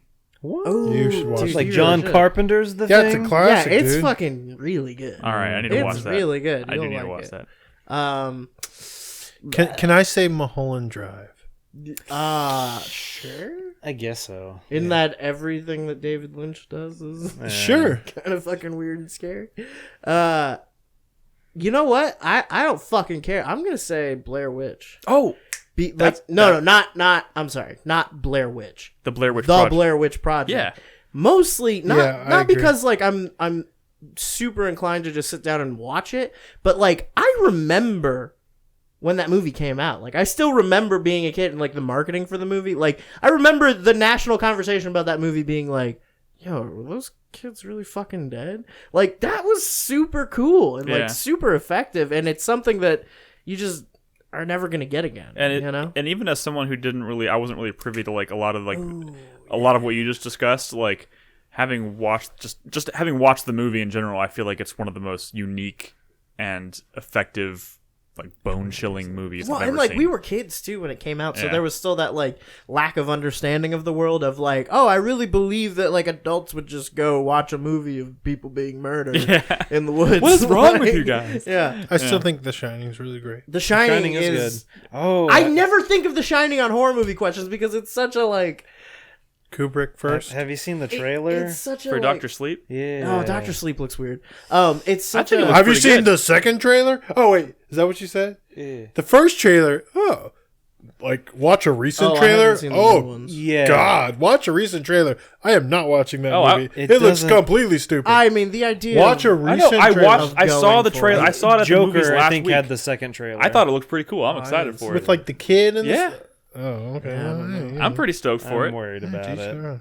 Although to be honest, it made me want to read the book, but I'm not gonna be able to read the book. before the Technology movie comes out. suggested 28 Days Later, and that's a fantastic. That is a good You know what? movie. 28. Have you seen 28 Weeks Later? That is also pretty good. Yeah. Pretty good movie. Also, the beginning of that movie is one of the most disturbing. Oh, the house. Where the guy, where the Dude, husband I just still runs. think about like the food that they're eating Yeah. in that house. Like I could feel like how warm that house was. I don't remember the. Oh, it's so gross. It's so fucking gross. But that you're talking about the house where the husband. Yeah, in the just very leaves his beginning of wife the and movie. runs. Yeah, Beetlejuice. Oh, I remember They like that find now. that kid and they bring him in and they give him Yeah. food and he's just like Yeah. he's like eating like spaghetti out of a can or something. It's just like And then she's like running down the suburbs or whatever. No, Poltergeist. you're thinking of Dawn of the Dead. Okay, That's also a really creepy opening for a zombie yeah, that's movie. what I'm thinking Oh, of. Dawn of the Dead, the Zack Snyder remake. Yeah. Which I'm is thinking of good. the That was opening of Zack that one. Snyder? That was his first. Yeah. I like that And movie a best lot. movie. All right, we got guys. we've That been on was this- his first and we've best. been on movie. this But I for will way say- too long. But it's also one of his most restrained Rosemary's Baby. I movies. like. That's strange Rosemary's considering what that Baby. movie is. Yeah. Well, I mean, go back and watch it now, Yeah. and Babadook was good. it's super obvious. Gotcha. Yeah. Also, All right. someone in chat mentioned it, but The Witch, Oh yeah, that's good. I really That's a good like The one. really Witch. good movie. all right, moving on. Next question from one of our new patrons. Sixth Sense. Further Saturn. Further Saturn. I have a couple of questions and a suggestion for Project M. All right. Okay. Should we hold that till next week? I mean, you can or- throw it out there, but we're not going to discuss it actively until next week. No one answer or respond to his suggestion. What's the suggestion? My suggestion, since it was 150 patrons in the upcoming Sword and Shield No, release, I can already see where this maybe is. y'all can race Pokemon Blue, Red, Green, and Yellow, where each of you gets a different color. My questions are There was a green? Yeah, it was like a Game Boy Advanced, I think. Leaf Green. Leaf green. Oh, My gotcha. questions are, I said, don't talk about his suggestion. I kind of like it. If you are planning, if you guys are planning any spooktacular this year. Second question, Brad, my wife is due on January. Any advice you have for a newbie father who is addicted to Monster Hunter? Thanks and send help. Oh, Also, good. He's not the Iceborne is person to pretty ask cool. for that. Just be Leave ready. your wife and child. Be ready to be a bad father. Considering he just ended up telling, like, there's been several weeks in a row where Brad's like, I haven't really had much time to play games this week. You know, I only have stream time, whatever. And then he was like, I played 100 hours of Monster Hunter in the last couple weeks. So maybe not the best person to ask. The spooktacular question, I don't think we have any official discussions about that, but I will say, as we get closer to the end of the month, I know I personally want to try and stream more horror games. We always have a good time with it, though. We do. I mean, And I'm where not- else are we going to wear our Halloween costumes? I am totally not opposed to it. I just didn't want to volunteer anybody in this room because we haven't had the conversation officially yet. I'm But gonna I'm be on down. weekends. So, yeah. Yeah, weekends are cool. No, I'm gonna be on weekends. Which starts when? Well, during Halloween. But like, when does it start? soon. Well, we That's don't, not we don't have to Let's move on. You're killing me. schedule this. No, All right. I have plans every weekend. Next until- question We'll figure something out. from another new patron, Captain Passion Man. Do you A, live for 100 years and have access to every single game that's been released ever till the end of this year, or B, live for 200 years, you can never play any game that's available in choice A, but can play every game that comes out in the future? B. Ooh, B all the way. yeah. Wait. Oh, wait. Say. So You choice- can't. You can play anything. So if you from- choose option B, before starting 2020. today, you can't play any game that's been released before, but you live for 200 Ooh, years. shit, Or that makes option it hard. A, you live for 100 years and you can play every game that's been released so far. Okay, I that- think the time should be flipped on those, but Right. Probably. Wait, I would pick B. 200 years is the older games? No, it's Newer the newer games. You can live for 100 years but play every older game that up until the end of this year. Yeah. Or B, live for 200 years and play only the new Dude, stuff coming everything out. you gets, get to see everything the gets next re-released 200. anyways. Remasters. Yeah, it's true. Does that count? Yeah, Remasters. does that count? I'm going to go with answer B. The next 200 years of video games. I mean, yeah. I would hate to not be able to Of play. course I'd pick B. Yeah. Yeah, because as much as I love all those games, like, you have those memories, right? You've played them already at this point, so it's like I would rather take the risk and play all the new shit. there's a lot of games too that like you. Plus, Nick was think never about. actually going to finish Chrono Trigger. That's true. It's still sitting on my shelf. You like to think about those old games, but like How often do you actually find the time to you're not replay gonna them? sit down and play. Says the Yeah. guy who's about to play Red Dead. Next question from Ash. Rated 2. Oh. Again. What food do you think you can eat the most of? He says, I know I can eat a disturbing amount of fried chicken. Oh, yeah. Are we talking about like in one sitting or just in general? Yeah, just in general. Like, you just... Like, when I guess we can say one sitting. It's one of those things where if you had, like, a huge shit ton of it... Not shit. If you had a lot of it, you just go to town on it. I mean, let's see. pretty much any like wings? pretty much any kind of like stir fry. Like I know that's Chinese buffet, man. vague. No, I mean, but like anything. Stir fry. Stir fry can be any like- number of things, but like Pizza. Pizza. Yeah, pizza gets old, though. Dude, for there's- me... stir No, fry. wait. What's the question? Like, you're gonna eat this every day for the rest of your life, No, or just- how much can you just like shove in your Yeah, face just in like a one shit sitting? ton of I it. feel like stir fry is the kind of thing it's one of the few things I eat Yeah, until I'm you're like I should probably stop eating. Like this is getting out of. You know, the thing is, when you said pizza, I was only thinking about, like, the kind of pizza that you get in large quantities, which is usually, like, not the best pizza. No, but like, what if you had like 100 like fucking home slice pizzas? Oh fuck. Sorry, I take it back. It's not sushi. Or it's not I stir might go fry. with It's pizza, sushi. but it wouldn't be home slice. Oh, but you know what I'm saying? Like Yeah, a higher yeah. tier. See, now that I'm thinking about, like, best pizza, yeah, I could eat a lot of pizza. I could eat sushi until I'm blue in the face. Bluegill tuna. For me, Sushi, but that's because of its it's lumpia. delivery method. What? What are you talking about? What? Delivery method? Are you saying? Well, I mean, sushi is just so poppable, you know. I know, Yeah, but I'm but saying I could sit. finger You could thingy. put like a ridiculous. Have you ever seen pictures? Have you ever seen? sushi You get boats. sick. Have you ever seen The Rock's tweets when he tweets his like his like post workout snacks, and they're like it's like a whole like kitchen table covered in sushi. I feel like that'd be me, but like without having to do the I workout. feel like you get tired of it pretty quick, though. You think you can because when you're eating sushi, you eat a lot of it. Like, you know, what's that place on airport? You know, I'll throw down a lot of plates. You know, the conveyor belt sushi Have place. you ever been to Sushi Junai?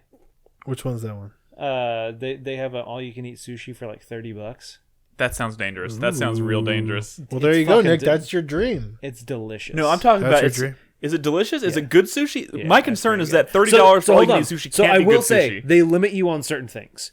There's like this one Yeah. you can only get 2 of this one. This one you can only so there's certain ones that are like the more expensive ones that they limit you on. But then it's all just a bunch of like California rolls and yeah, I mean, Do you know the fucking problem, though, with eating sushi? I love eating sushi. My wife likes sushi. But anywhere you go in Austin, there's avocado in everything, and There is. she's allergic. yeah. So, like, we go to, like, conveyor belt sushi sometimes, and, like, just like nothing. there's, like, fucking It's nothing. like Russian roulette. Also, Yeah. sushi is one of the few places that like I can sit there and literally watch the bill get more and more expensive and not care. It sucks. I mean, it sucks, but I'm also like, For me, I'll regret it tomorrow, not right now. it is 100% about lumpia. I can eat Lumpia. fucking like the giant bowl, whatever. This weekend we went to our parents' house because we got back from our trip, And her dad's like, hey, I made y'all some lumpia. And then, like, there's this huge plate of it, and, like, they each had, like, 4 or 5 pieces, and I probably had, like, 20. I fucking love it so much, especially with a little bit of duck sauce. Duck sauce. Give me a vat of mac and cheese. But I get to pick. Oh, like one of those big Jim Baker vats of mac and cheese. We made homemade mac and cheese last night. It was really like good. scooping it out with a fucking trench shovel. All right. Do you put onions in it? No. What? In mac and No, cheese? we put macaroni and we put 3 types of cheese. If you're doing A little bit of casserole pepper. style. Okay, Casserole casserole is style, different from just like when When I you go say to mac and Thanksgiving at cheese. my wife's Well, mother's house, her We're sister dropping always frames makes again. mac and cheese with onions in it, and I just want to strangle dude, everybody at in the work, room. they had mac and cheese with fucking broccoli in it, and it just ruined it for me. That sounds man, delicious that to sounds me. pretty good. I like broccoli and I like mac and cheese, But never together? But both of them together, it just doesn't. Dude, do fucking hook me up with that. Nolan, I think we're having... It seems like it stopped again. The, I saw it jump up for a little bit. it's now going. It It's jumping big. No, though. it's not. When it does, I just saw it. Well, no, it's... Yeah, we've dropped that many frames, and now it's stable. All right. So yes, it does seem like we dropped a shit ton of frames, and then we stopped. If you're watching us live, tell us if it continues to drop. If so, we'll reset the feed. I mean, we're streaming at 60 frames a second. Where do you? so Let me ask you. This might seem random. Where do you get the best Brussels sprouts in Austin? that's the trick HEB, question. They don't throw 'em on- exist. Throw them on the grill. Oh, Well, no, I hate Brussels sprouts, but I told my wife, like, oh, okay, I'm going to eat a vegetable that I don't really like, but you have to find the best place in the world for it, you know? so I'll tell you this. So I can Why Brussels I can sprouts? decide that I hate them based on, like, a really good version of okay. them, you know what I mean? Sure. I was gonna say if you So go but to, You, why you that hate them one? at their best. Because I just picked a random vegetable I don't like. we go to Jinya That Ramen she really in the likes. domain, and one of the things you can add to your ramen is Brussels sprouts, and they're delicious. Yeah. But that wasn't in the spirit of your question. Fuck you, Brad. Yeah. They're delicious. All right, let's move on. Next 'cause we got question. more Like, questions. into the ramen or on the side? Into the ramen. Are they like... They bring it to you soaking in the broth. She was talking about this place where she likes where the Brussels sprouts are crispy, and I argued that it's impossible for a Brussels sprout to be crispy. If like you a like leaves, chip? The Come on. leaves get crispy. if you like broil them or something like that, But like then only the outer leaves, right? probably the inside's probably not. I mean, fuck Brussels so Brad, sprouts. often what they do is they'll They cut cut 'em. they I cut them in know, I half know. so that a majority of it gets like crispy. Okay. Next question. All right, moving I'm on. hungry now. Fuzzy Turd. Me too. After hearing you guys repeatedly circle jerk over Yakuza, Yeah. I finally bought Yakuza 0 and I'm loving it. Yes, that's great. Anytime I try a game based on y'all's recommendations, it's always a good decision. What are some games that you were very reluctant to try at first for whatever reason, but eventually played and loved? Yakuza. There we go. Oh man. Well, first of all, and Castlevania. There we I go. remember the first time Brad was like, "Play Castlevania Symphony of the Night," and I started it, and I was like, "This is dumb. Brad's You know- stupid. Brad's so stupid." And then I tried it again later and was like, "Oh no." in a similar vein, for me, it was Metroid. Specifically, Metroid Prime. I had never really played a Metroid game before, and that one I was like hesitant to for the longest time, and I finally took the plunge and did it. I feel like I could say Monster Hunter, even though that saga has been a very long time. I mean, I tried the original Monster Hunter back in the day, and it was laughable to me, like how bad the combat was. I was like playing as a great sword, and I was like, oh my god, it takes so long, and you I know. didn't even hit him. You want to restart the feed, maybe? I don't know. It seems that, It's definitely climbing. It's just such big chunks Yeah, I that will. it's Stick. 27. Hold tight for a second if you're watching us live. We're gonna cut the stream and come back in a moment. Yeah, else, I mean, what else? It's hard to think about, but you know, I had to be convinced. I feel like a well pitched recommendation I'm not going to fight too hard against. You know, I'm not stubborn like Crispy. I'm just kidding. Actually, you're pretty. You played Final Fantasy Tactics, man. Bravo. I'm pretty sure Crispy has played more of your recommendations Dude, than I have. honestly, People, yeah. Nick and I's like friendship began with like, Nick, tell me what to play. And I was channeling There recommendations. was a from lot of Brad. recommendations. What was the Yeah. first thing you tried to convince him to play? I don't even remember. Oh God, I don't know. It was probably like an God. RPG, and I was like, I don't really want to do RPGs. But then, like, God. Nick is the one who, like, told me about Demon Souls. And then, like, got me to buy Dark Souls when it came out. This fucking poser. And I'm the one who even told him played it. about Demon Souls. Yeah. Like, he was describing it to me, and I was, like, looking at the book for it, and I was like, And I'm sitting this here looks really cool. knowing how long I've known Crispy, I'm sitting here to myself thinking, like, I believe that I made that recommendation, but I'm pretty sure I hadn't Dude, played that it. is one of the first times in my life that I've looked at, like, fantasy shit, like, knights and wizards and stuff, and been like, that looks really You know what? cool. We could probably find the podcast where we went to E3 and I talked about Demon Souls and these fuckers like laughed at me. Somebody Because at the time it seemed like the smallest, dumbest, most niche thing in the world. And I was like, you gotta try it. And they were like, shut up, Brad. Shut up, Brad. Stupid. You're stupid. Because there was like larger than life games there, you know. Man, I wonder what E3 that was.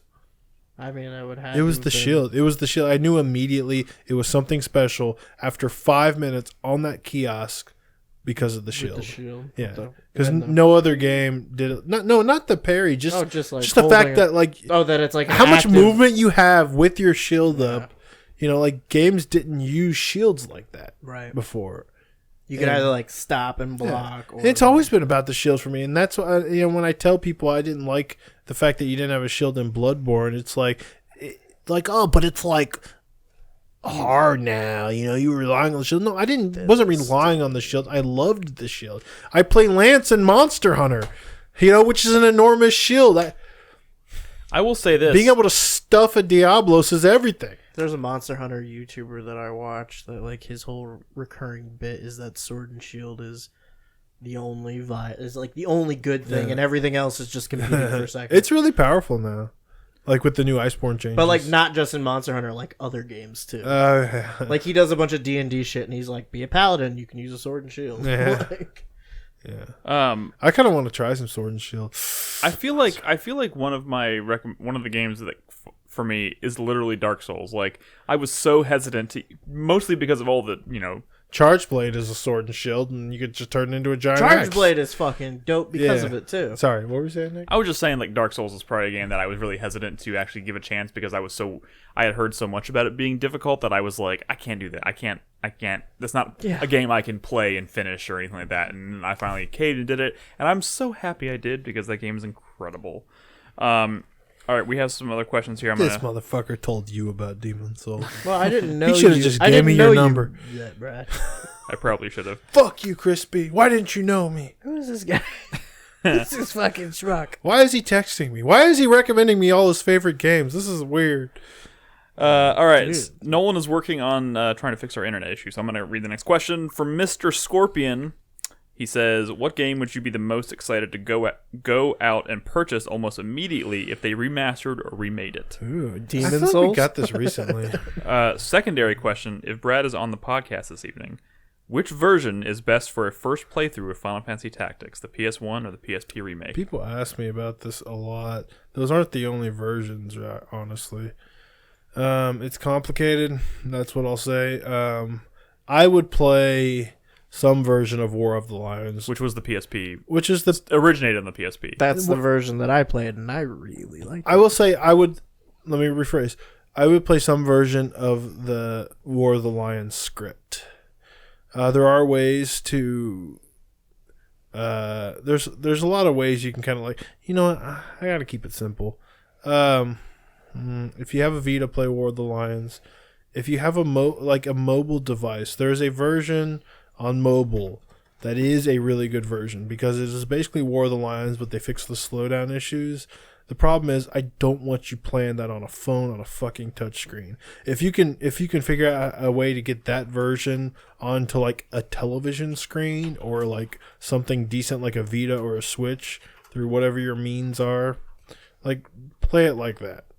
The PS1 version's fine. It's just it's the translation was a little iffy back then, but it's still a great game for play the Vita version. You know, there's a way you can like mod the game on an actual PSP to fix that slowdown issue. That's probably the best way to play, but you know, it can get complicated. All right. I played a version that puts the PSP script in the PS1 version. But the Weird. first part of that question, though, beyond the Final Fantasy Tactics, was which game would you be most excited to go out and purchase it almost immediately if they remastered or remade it? For me, someone mentioned the original Red Dead Redemption. That would be incredible. But I'm also want to say like Ocarina of Time. I was thinking the other day, like put that on 3DS. I was thinking just how crazy it is that they haven't ported that to Switch yet. Because it looks like ass. I'm saying They've done Link's Awakening and it made it look amazing, dude. Another one. hopefully this becomes more relevant, but I'm saying Demon Souls just because I had a really hard time going back to the PS3 version of that. But you would And like to. I think a lot of it had to do with the DualShock 3. I just fucking hate that controller. Sure. It's been a while. Oh yeah, every time I pick up that DualShock 3 You can to get play. little like snap-on triggers that make it so much better. It's the whole thing. Wait, can't you play? It's the whole thing. Can't you use DualShock? Well, especially with Demon Souls, you're using the triggers a lot. It's bad. Wait, can't But you you use can the make it DualShock better. 4 on PS3? I crazy? Sort of, yeah. You could for like certain games. I Oh, think. I mean, you okay. might be able to do that for Demon Souls. Gotcha. Maybe, I don't know. But also because they shut off all the servers for Demon Souls. So if they do a remake and re-implement the online support, That would be that would be the way to play it. That would be absolutely. And I think it's probably only a matter of time until that happens.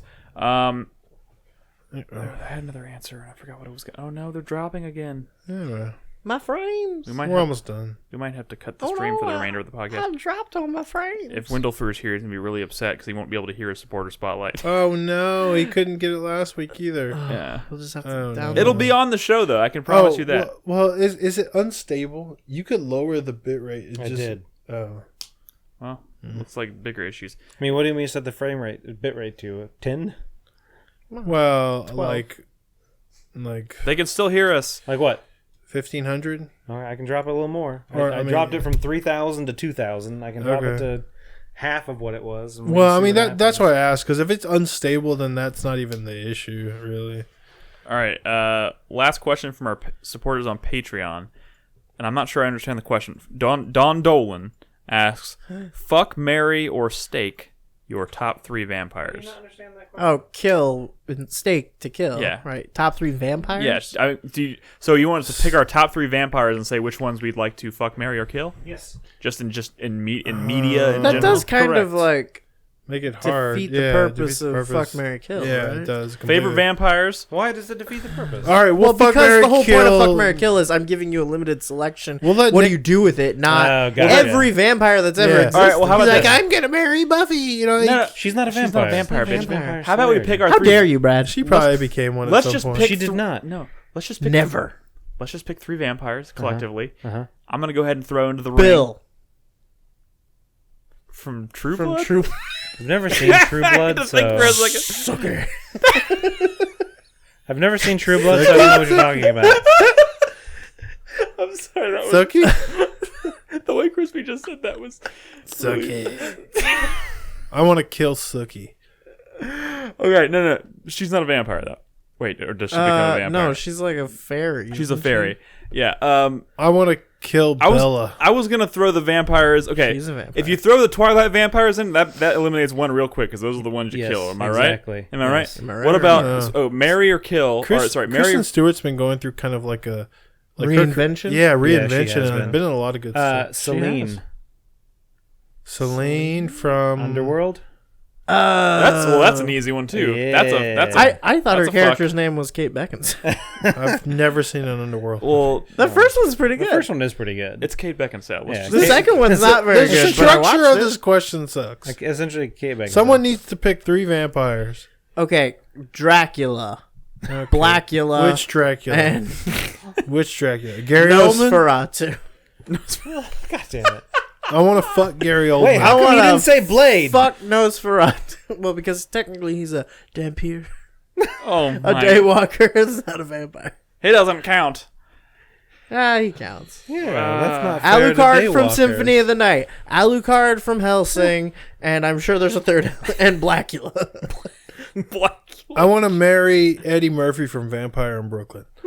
All right. I'm glad we hashed this out. Thank you I'm guys. marrying Celine. Oh, what was what's her face's name on True Blood? I never watched Suki. a single episode. From Daredevil. Deborah Yeah. Deborah? I don't remember her name in the show, but Deborah Ann Deborah Ann Wall. Wall. Yeah. That's what her name. Yeah. I would marry her. Okay. Who? I forgot her name. I forgot her name in the show. Nicholas, she was a child. Not in the show. Oh, and then she was like What? She was like a farmer's daughter. She was. And they turned First her of into all, a she was vampire. old enough to. Okay, you know what? You're married? Old Or enough you- to what, Nick? Old enough to what? I'm worried. To what, I'm worried. Nicholas? Like I feel pretty confident about what I was about to say, but I was like, if I'm wrong about this, I'm gonna be just on the watch list. Jesus Christ. Okay. Next question from our supporters on Twitch. All How's the people that? from What We Do in the Shadow. Nolan, do you have it pulled up? You want me to pull it up? I can have it in like a second. All right, you do that. I'm pulling up Supporter Spotlight to go right after Gotcha. that. Sorry, I was working on internet stuff, so I lost a And bunch you of the seemingly fixed it. stuff I was maybe. working on. I like the lady from What We Do in the Shadows, the TV show. Yeah, she's is so pretty good. good. Oh, and fucking Matt Berry as a vampire is too good. He's fucking born for that role. All right, I think we only have like a couple questions. Yeah, a couple from questions. supporters. All right, so first question from Beck. What items or abilities have blindsided you the most when playing games? For example, at the very start of Morrowind, you get a scroll from a man that falls out of the sky.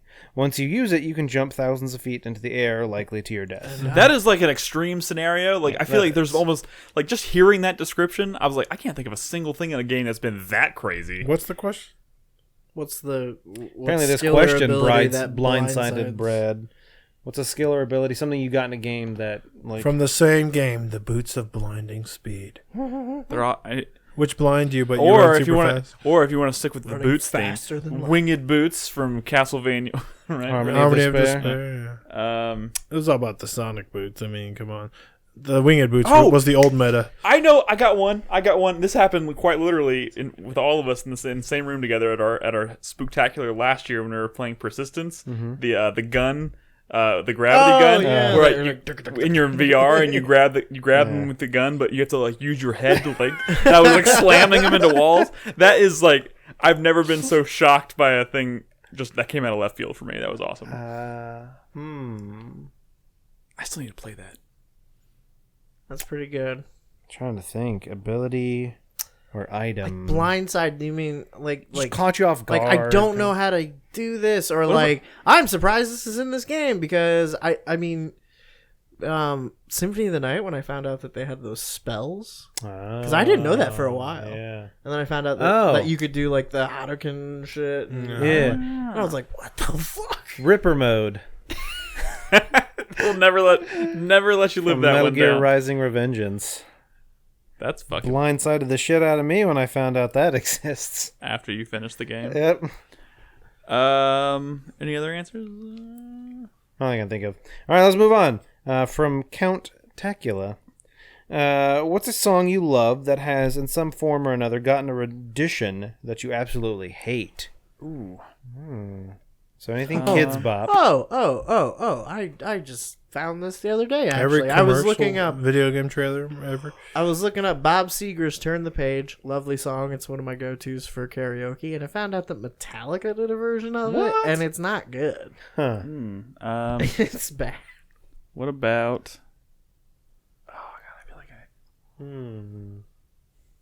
That seems like a question that's right up your there's alley, been Nick. there's.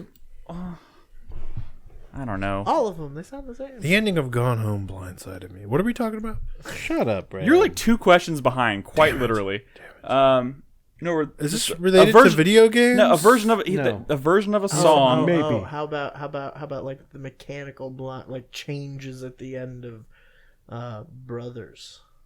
Okay, you're on the God old damn question it. too. That's an old question, motherfuckers. Yeah, that did kind of blindside me. I don't recall what that was, but I've never played Brothers. Don't spoil it. The whole hook of the game.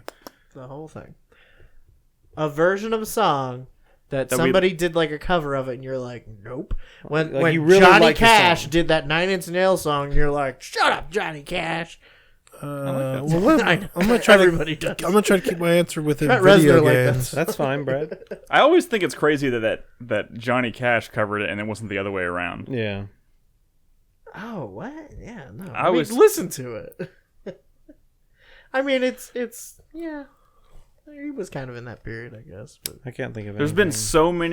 been so many covers of It definitely Closer. has, like, a- There's been so many covers by Closer by Nine Inch Nails. I Want to Fuck You Like an Animal. Yeah. That are some are really good and some are really terrible. I can't specifically tell you which ones are which, but Weird Al Yankovic did a version that's all about like germophobia, and it's fantastic. I'm sure that one's amazing, It's so good. as they usually are. I think Amish Paradise is an insult to the brilliant Coolio original. Damn, fucking Coolio's a coming joke. hard Okay. for Weird Al. Just That's kidding. not fair. And he was aiming for his feet. Oh, man. Ashley Tisdale did a cover of Never Gonna Give You Up.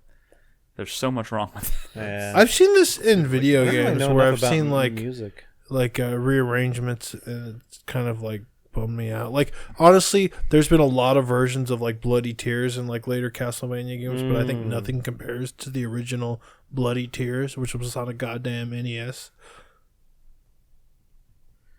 Yeah, I think this one has blindsided us. There's been someone mentions there's actually a lot of metal covers of like rap or hip hop songs I would assume that so. are. I'll be honest. There's a few that I like, but most of them are terrible. You know what? Oh, the other day I was at work and I was listening to, I don't know why, but I was listening to like Smooth McGroove doing his stuff. Yeah. And One Wing Angel came on and I was listening to it and I was like, this is pretty good. Oh, that's why, because I watched a 40-minute video that's just the entire story of Final Fantasy VII because I never knew what it was. Crazy. Good spoilers. That was how you learned the story of Final Fantasy Yeah, VII? crazy. There's no It way is that crazy. remake is going to have all that. You know what? It's gonna have Midgar. But You know what I thought about the other day? I was listening to Smooth McGrew's version of One Wing Angel, and then I was like, oh, that's really cool. Like the part where it's like, Danny, Danny, Danny. Yeah. Like I was like, that's really cool. So I was like trying to find a good version of it, and they did a remake of it for Advent Final Fantasy Children. Advent Children, and it's Hey. fucking poop.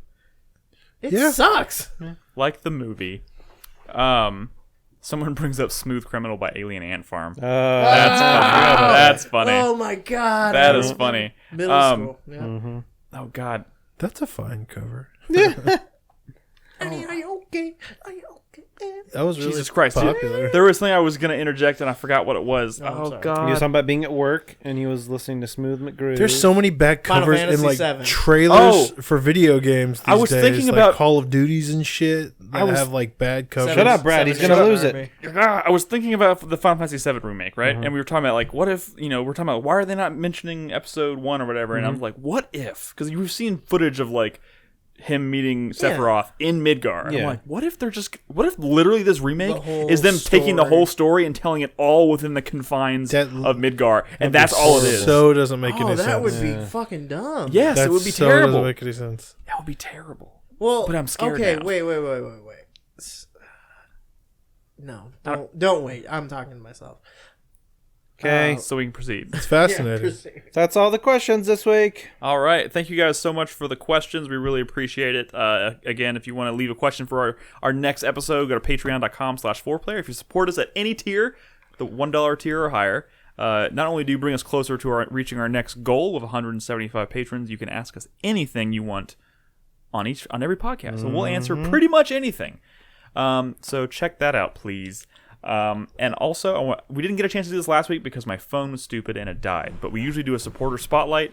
If you're a supporter at the $3 tier or higher, you go into the supporter spotlight channel in Discord. There's a link to a survey in there where you can answer these random video game related questions. It's the only supporter overlay I have.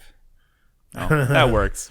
That's from last week, but that works. Literally, the best part about Midgar is leaving Midgar. That is that is true. Wait, so the- Sephiroth doesn't show up in mid? No, He doesn't show up until like It's a long time. No, I know he's No, like no, in the the beginning, ancient like in city. the pre-story. you leave and then he Midgar. shows up later. You leave Midgar. One of the first little villages you come to, you find that giant snake that's been impaled on the thing. That's like very shortly after leaving Midgar, if I remember correctly. Wait, And that's is that where the village that like Ares and Cloud are from? Wait. You No. don't actually see Or I mean, Tifa and Cloud are from. the physical Sephiroth in person Right. until like the ancient crater, right? Like the end of the fucking game. Oh, what? Like No. I'm Hold telling. on. I have a question no, for they y'all. show like flashbacks. This is a serious Exactly. question. Yeah. What is this character? Oh, From that's Blasphemous. Blasphemous. Dude, he looks like the fucking dark magician from Yu-Gi-Oh! He does. They do have a similar hat. Dude, Dark Magician was a fucking pimp. All right, reining Fucking like so much alike. It's the city of the prefer that. ancients. reining it back in. All right. Yeah, you're right. Supporter spotlight for this City of week. the We pick someone at random every week. We read some answers to the questions. If you want to leave your responses, just go to the discord.gg/4player, sign up, go to the supporter spotlight channel. If you're a patron or Twitch subscriber, click the link, fill out your answers. We'll pick you at random. Windlefer, because we didn't get to you last week because my phone was stupid and it died. Here we are. Windlefer. His name is Angel. And he's from Texas. He didn't tell me where in Texas, but he's from right here. I know an angel from Texas. You do? Maybe you know Windlefer. I doubt it. I've talked with Indilfer, and he's never been like, "Hey, I know we an know each angel other." from Texas. My wife. Damn. Yeah. Fucking My gosh. She's no angel. What is one interesting fact about yourself that you would like the community to know? He says, I've competed in competitive fighting games since 2012, and my highest placing at a major event was 7th place in Street Fighter Cross Tekken in 2014, and recently 9th place in Street Fighter 5. Yeah, he's like a pretty serious fighting game player. In fact, I was watching like a Street Fighter stream just randomly. It's back when I was watching a lot of Street Fighter, and I saw like Windlefer in the bracket, and I had not seen him around in the community for like a very long time. I feel like, or at least off and on, and it's like, wait a minute, Windlefer, spelled that way. There can't be that many. That's got to be the same Windlefer. And I think I messaged him, and he was like, yeah. Nice. Cool story, Brad. What are your top 5 games of all time? Here we go. His number 5, Street Fighter. 5. No, 2. never 5. 2, Alpha. 2, Third Strike, 4, not 5. 4. Opposing Force. I know nothing about Street Fighter 4. He says, the game that started my fighting game journey. I've met tons of great people, including my girlfriend of 8 years and my best friend. I've traveled to many places I wouldn't have been to otherwise had it not been for this amazing fighting game. Great characters, great mechanics. Bad sequel, though. Wait, what? 5. That was quite a People left don't turn. People don't like 5. People don't like 5. Oh, bad sequel to 4, though. I thought you were saying 4 was all these things and it was a bad sequel. People I was don't like, It what? had a bad People don't like 5. Gotcha. Okay, that makes sense. All right, number 4. I can't let y'all guess this one because it only has one word. Nier.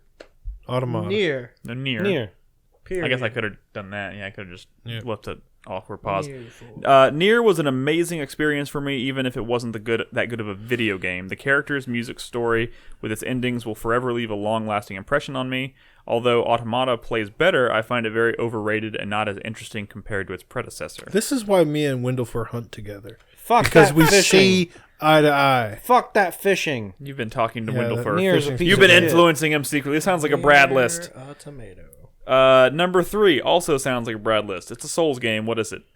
Dark, Dark probably. Dark. Demon Souls. Demon Souls. Okay, well, I mean, you know. Are you secret? Are you Angel from Texas? The Souls that started it all. One of the most atmospheric and ambient games I've ever played. So much magic that seemed lost in so much magic that seemed lost in its successessors. Really? Is that something that? Is that a? Well, I think he means like Demon Souls was definitely like- the most like, magical for not me because like- it was my first. not like the magic system, but like the magic. I know, of disbelief. and that's what I'm shocking because I feel like those games are incredibly magical. Like Your first is the I'm most fucking magical, bitch. Your first is the most magical, which is often why you hear Dark Souls is everyone's favorite Yeah. because it was most people's favorite at first. Dark Souls 2, though. Let's not discount I think that's how good that game. That's was. a magical game that I loved. He also says I'm still praying for some sort of HD remaster, which we've talked about several times tonight because I think that could be on the horizon. Majula. Number 2, Paper Mario. The Thousand-Year Door. 1,000-Year Door. Really? 64. Wow, you don't hear that one. The often. one I've never fucking played, thanks to goddamn Adam Hilburn. Motherfucker. Every once in a while, Nolan like calls someone out from his childhood, but uses like full name and just like out of I nowhere. can't name one person from my childhood. Well, How did do they you do promise it? for fucking 6 years to lend you Paper Mario 64 and never fucking do it? Damn. That's Because that's what happened to me. he says. I got a copy. If you Very want hard to choose between this and Thousand Year Door, but the original just has more magic to me than its sequel. Very fun and charming RPG that never gets old. I hope Nintendo creates a sequel to Thousand Year Door that lives up to the greatness and moves away from the trash fire that is Sticker Star Color Splash. Ooh, Thousand well, and it, One Year Door? it ain't gonna be from Alpha Dream. Yeah, we talk. That's funny because if I had read this last week on the show, is when it would have been the same show where we were talking about Alpha Dream going bankrupt. They didn't do Paper Mario though, but they didn't. But they have been they've become the Mario RPG Sort of, studio. And his number one game of all time, Devil May Cry. 3. 2. 3. Or Devil May Cry. You're all wrong. It's 4. Wow. Special editions specifically. He's a fighting game player, so that makes sense. He says, "Never have I felt so much freedom of expression in a video game until Devil May Cry 4." He wrote DMC, but I was like, I'm gotta be specific now. Over 1,000 hours spent on the series as a whole, and I enjoyed every minute of it. Devil May Cry 5 would have easily taken 4th spot for me if Virgil was playable, because 5 has the best version of Nero and second best version of Dante, but no playable Virgil or plans for his inclusion was a huge letdown. Yeah, that does. Devil May Cry 4. I don't remember a ton from Devil May Cry 4, but there's a few very specific fights that stuck with me forever that I fucking love. Get the special edition. But that's only on PS3? I don't think that's true. I don't know. You're a liar, Nick. I was looking for it a couple months ago and I couldn't find it. I'll find out. And since we missed last week, I'll read one more answer. It's on PC. What is a game that you consider to be underrated that you wish more people would play, and why? He says, Malicious Fallen. Oh, that's a deep cut. Very fun and easy to pick up 3D action game by Albion, a niche studio that supported development in multiple Platinum Games projects, including Bayonetta. Great soundtrack, cool characters, interesting backstory, and fun over-the-top combat with a Mega Man-like level select system, but each level is a huge boss room you can traverse freely with insane movement options. That's a deep cut. Your weapon is a form-changing mantle that with each defeated boss gains new abilities and forms such as giant fists, a spear that launches you with it at insane speeds, or a giant greatsword, to name a few. The game is just outside of my top 5, and I hope Albion gets a chance to expand the game's universe into a full-scale project. I fell in love with the game back when it was only on PS3 and Vita, but as of 2017, it's available as a PS4 digital title for $29.99. Please give it a shot. Oh, that's pricey, though, for what it is. I mean, that game is not meaty, Nick, but it's cool. What's up? Devil May Cry 4 Special Edition is on PC and PS4. Yeah. That's a download only, right? No, disc. I think that disc is only in Europe. You're in Europe. Just download it. Are you looking on Amazon or something? No, I just Googled it. I'm pretty sure it only came out in Europe on console. All right. Thank you very much, Windlefor, for your detailed answers. We appreciate PS4's not region free. No, it is. I just haven't really.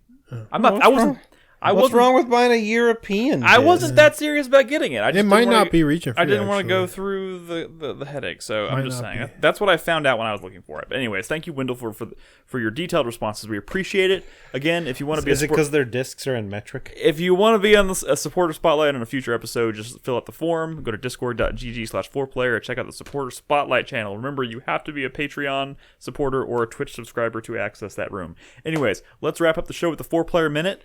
Brad, are you ready to go? I'm ready to go. I'll go right now. Go for it. What is the 4-player minute, Nick?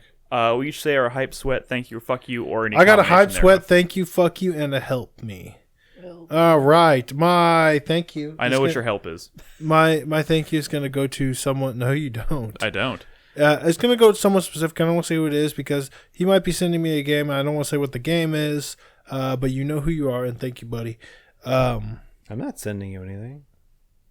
Shut up. Wait, didn't I lend you a game? You did. Paper Mario 64. No. Judgment. Yeah. I said thank you when you did. I know. My fuck you for this week. I'm sorry about the rest of these. My fuck you for this week goes to Kushala Daora, which is a wind-based elder dragon, and you can have full wind resistance, 5 levels of wind resistance, and it does nothing. You have to have the hunting horn that negates wind completely. It's so infuriating. My most hated monster. You don't have the hunting horn? Well, I mean, I don't use hunting horn. He's answering that like you were being serious. I'll fight with a hunting. If you want to use the hunting horn, please bring a hunting horn that has negate wind all. Please. Yeah. He's Kushala Daora is my most hated monster. I was just doing like a high rank Kushala, trying to get his tail to upgrade my handicraft charm, and even that was annoying me to no end. Ugh, god damn it. Focus, Brad. My hype is for Iceborne, more guiding lands. But my sweat is for Rajang, because he has a grab, and I typically would use a lance, especially on a new monster I'm not familiar with, and I'm afraid he's just going to be grabbing me all day. And my help is for, I'm trying to get a level 3 handicraft charm. I didn't realize like getting that third level required like a material that's like super kind of hard to get. You need a quest that requires you to either one have done all the optional quests in the base game, which I have fucking not, or you have to be hunter rank 100 to get another one. I'm neither of those. So if anybody has that quest, you can do an SOS flare, and I can join you. But I've not had any luck of finding someone running that quest because it was a base game quest, right? And a lot of people who've wanted to get handicraft level 3 charm have already gotten it, and I really want one. So if you have that either one of those quests, make him pay for it. Please let me know so I could do an SOS. Anyways, fuck Kushala Daora, the worst elder dragon in the world. Oh, that was your whole 4-player. Also, Rajang eats Kieran officially. There's a cutscene. All right, Nolan. All right, my hype goes to Apple Arcade. I just downloaded a bunch of games that seem like they're going to be pretty fun, so I'm excited to play some of those. It was when Apple Arcade first released, like a week ago, 2 weeks ago, whatever it was. I don't know how time works anymore. It was like the first time in like 4 years that I was at work, like playing a game or something. I was like, oh shit, I really need to get back to work. So I definitely need to not let that happen, but I'm sure it'll be fine. My sweat goes to, I'm going to be sweating tomorrow with that fucking rat's tail nest of fucking wires over there.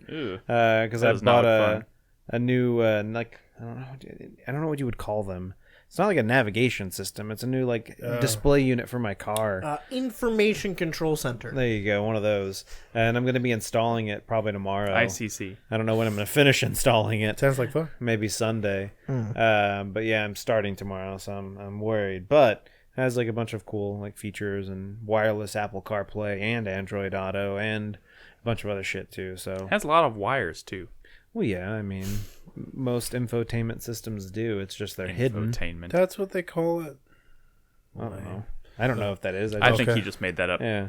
All right, then my sweat is also going to go to like my gaming time because I've been doing a shit ton of other stuff lately besides gaming. I'm working on like a personal website just because I'm trying to get better at like React development and like front end stuff. And so I was trying to do some other stuff. And literally on Sunday, I probably spent like 6 hours, 7 hours, like just like coding stuff. And while I did have fun, I'm like, fuck, I didn't play any games today. Oh my It's the worst. If I could do like 6 hours of uninterrupted anything, I'd be so happy. I don't care what it is. You send me a small coding Like project. a 6-hour poop. Yeah.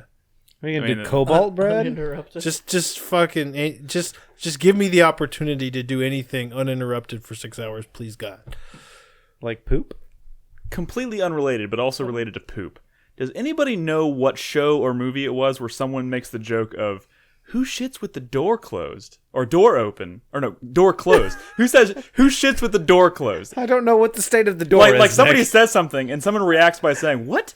Who shits with the door closed?" Like it's That sounds like Rafi. I feel like I saw it on a From The show League. or a The movie. Have And you seen The League? I have not seen The League. It's something Okay. it's something I've seen the last like month. You don't watch a lot of funny shows, so maybe it was Yeah. Brooklyn Nine-Nine. It could have been 99. It was Brooklyn Nine-Nine! Thank you! That was such a sick burn, and you just ran over his burn. Thank you so much, Crispy. Thank you. Do you really dislike that show? No, I like it. It's a great show. He just doesn't like to watch comedies. And I that's love like- comedies. and that's one of the And few every things- time I'm like, oh, you should watch this, he's like, I don't really like funny shows, but like, that's the one he picks. Well, It's good, but like, come on, Nick.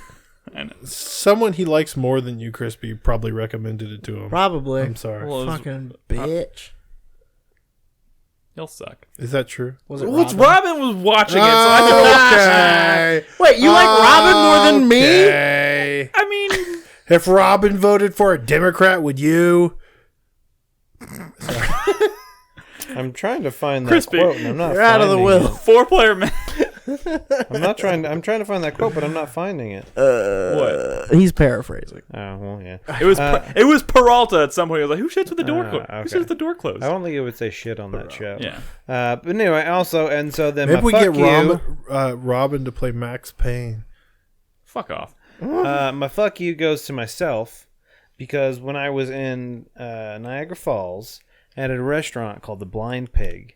And I probably had the best fucking Cubano I've ever had in my entire goddamn life. I did. Hey, it's don't come on, man. No one wants to see pictures of your food when you're on vacation because it's unfair. We can't get that. I can't get that anymore either, and I fucking hate that because it was so goddamn You're telling good. me that the best Cubano is in Niagara Falls. Yes. Well, the best Cubano he's had. I've ever had. Have you ever had any around here? Oh yeah. He's like, I've never actually had a Cubano before this. Dude, I just recently started Technically going to correct. I just recently started going to a place near my work where I used to live called Tropicana, and they have a Cubano there. It's pretty good. But dude, this one, and I don't think I guess. What about Cuba? I've never been to Cuba. What about Cuba 512? Have y'all thought about going? It's the thing is, it's not a traditional Cubano because in addition to there's normally like ham and like pork and what they have pork belly on it. Oh my god! Well, dude, that pretty much elevates anything. so fucking good. Slade is confused. Yes, Cubano is a Cubano sandwich. is a sandwich, Yes, and it is a it's sandwich. one of the best sandwiches in the world. Traditionally, a Cubano would be ham, pork, Swiss cheese, there's Swiss cheese, yellow mustard, mayo, and they take it on like kind of like a not necessarily a baguette, but I mean it's one of those like long it's breads.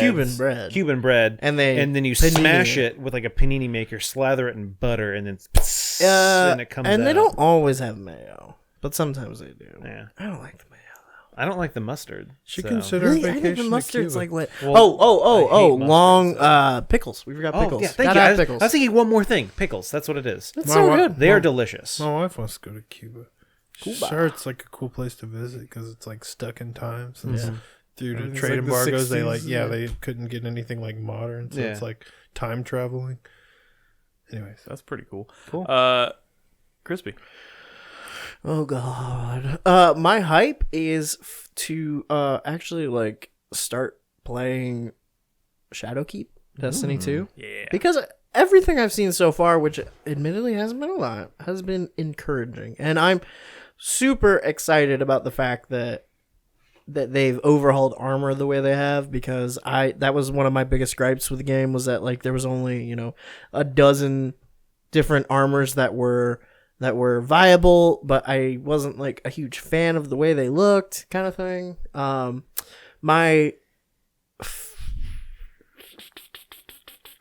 My fuck you for the week goes. I have two fuck yous. My first one goes to Blizzard for Obvious Everything we reasons. discussed stuff. earlier. Like, come on, come on, Like, who thought any of that was going to be a good idea? like, come on. Second of all, China, China. their accountant. Yeah. Like, I wonder if there really is somebody like putting pressure on them, No, or that- if they were just like, no, oh, no. It's definitely them doing it. Because If like China called them and was like, "Hello, Blizzard, this is China. We're gonna stop giving you money, and we know how much you like it." It doesn't matter. That is kind of how it happens sometimes. yeah, China calls. It was like, I'm China. Hello. this is China. Hello, this is China. What's that? Jinping? What's the Xi guy? Jinping. Xi Jinping, yeah. He doesn't look like Winnie the Pooh. Not at all. There was that horror game that came out at the beginning of the year that was actually really hyped up that went away because of China, because they made fun of China. no one like well, no, their leader, but Winnie the Xi Pooh. Jinping. But like They made fun of Winnie the Pooh. that went away. Like it really did go away. It's I think. so fucking weird. Like That game, like people were hyped about that game. Now I don't see anybody like say, "Hey, Brad, you should play it," because I don't think I can. It's fucking weird. It's fucking weird. My other fuck you for the week goes to me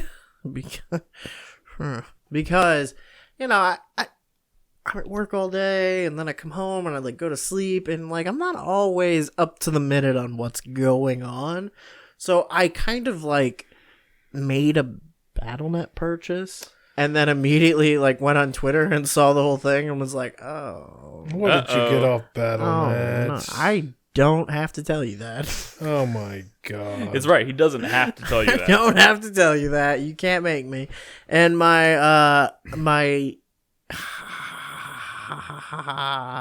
yeah, that's it. I don't know. Devotion? Sweat? Do you want to sweat or do you want to fuck? I got 2 fucks. Do you want to sweat or do you want to thank you? Let's go with the thank you. Oh, I didn't have anything for that. All right, let's go with a sweat then. Or hype. Still, you're hyped about. I'm also hyped for. Oh, you know what? I got a hype and a thank you. I've got a hype for the new Star Wars games. Still, I'm still hyped. I keep forgetting that's I don't coming care. soon. Fallen Order coming out in a few weeks. I hope it's good. I'm not like expecting. I'm not expecting it to be just like a slam dunk. But God, I really hope it's good. I really do. I really hope it's As good. do We I. deserve a good Star Wars game. And my other thank you of the week goes to Freddie Prinze Jr. because I saw a thing on Instagram. He was like on some podcast and he was talking about Star Wars and the Force and all this shit and was just basically being like, people don't fucking get Star Wars, and was just like laying the whole thing out. And it was like chef kiss. It was beautiful. It was so good. And I was like, Freddie, you're a fucking treasure. Awesome. Hey, by the way, that game that came out in like January or February called Devotion, which got pulled from Steam, and that developer wiped off the face of the planet, basically. China. I was like, Devotion game, where can I buy it? And I saw a Reddit post. The first Reddit post is, Devotion game, where can I buy it? First off, just looking to buy the game. Second, what the fuck, China? The first reply or whatever is, my friend Gang Zhao was arrested by police when he tried to download this game from a pirate site. Live in China is hell, or life in China is hell, bruh. Wow. Sometimes I forget how fucked up other places can be. Okay. My 4-player minute starts now. My hype this week is actually I'm gonna say El Camino. The new Breaking Bad movie. I'm actually waiting until next Tuesday to see it because I want to go see it in theaters because I don't. Not going to get that opportunity again. Why is it not called Breaking Bad : El Camino? It's not a movie. It's a lifestyle. Because I'm pretty sure El Camino just rolls off the tongue better, and it's a better title. But I think Breaking Bad was obviously an incredible show. I just recently started watching Better Call Saul. I was very hesitant to jump into that for whatever reason, but now that I am, I'm really enjoying it, and I'm finding it almost as enjoyable as Breaking Bad. And I'm the beginning of the first episode of that show is really good. Yes, it's so fucking good. But like I'm just Vince Gilligan. I think it's just he has such a vision for like what that story is, whatever. And I was looking at like the ratings and reviews and stuff of like that of Better Call Saul like over the course of the show, and like it's rated just as highly as Breaking Bad was, and I'm just like, he hasn't really done anything bad with that show, and I'm you know who doesn't do anything bad? Bob Odenkirk. The scary thing is that like reviews are probably going to drop in like an hour and a half because it comes out tomorrow, and I could be eating my words in an hour and a half. But like Breaking Bad has such an incredible ending, and but like the fact that we get to go back to it at this point is pretty fucking exciting. Bob Odenkirk's in a new Amazon original called Undone. That's all like rotoscoped. It looks kind of like a Linklater, like Waking Life / Scanner Darkly. Yeah, it's pretty good. Cool. My sweat goes to I got the first like real urge to play Red Dead Redemption 2 again today. Like real urge. I played the game for 120, 130 hours or so less than a year ago, and I'm already dying to go back into it. I was originally just planning on playing it for PS4, but I'm afraid Brad may have talked me into considering the PC version, even though I don't feel like I need it. I'm not excited to play it specifically for anything related to the PC version, but you know what? Might as well if I'm going to. Why drink the wine cooler when you can have the fine wine? Sure.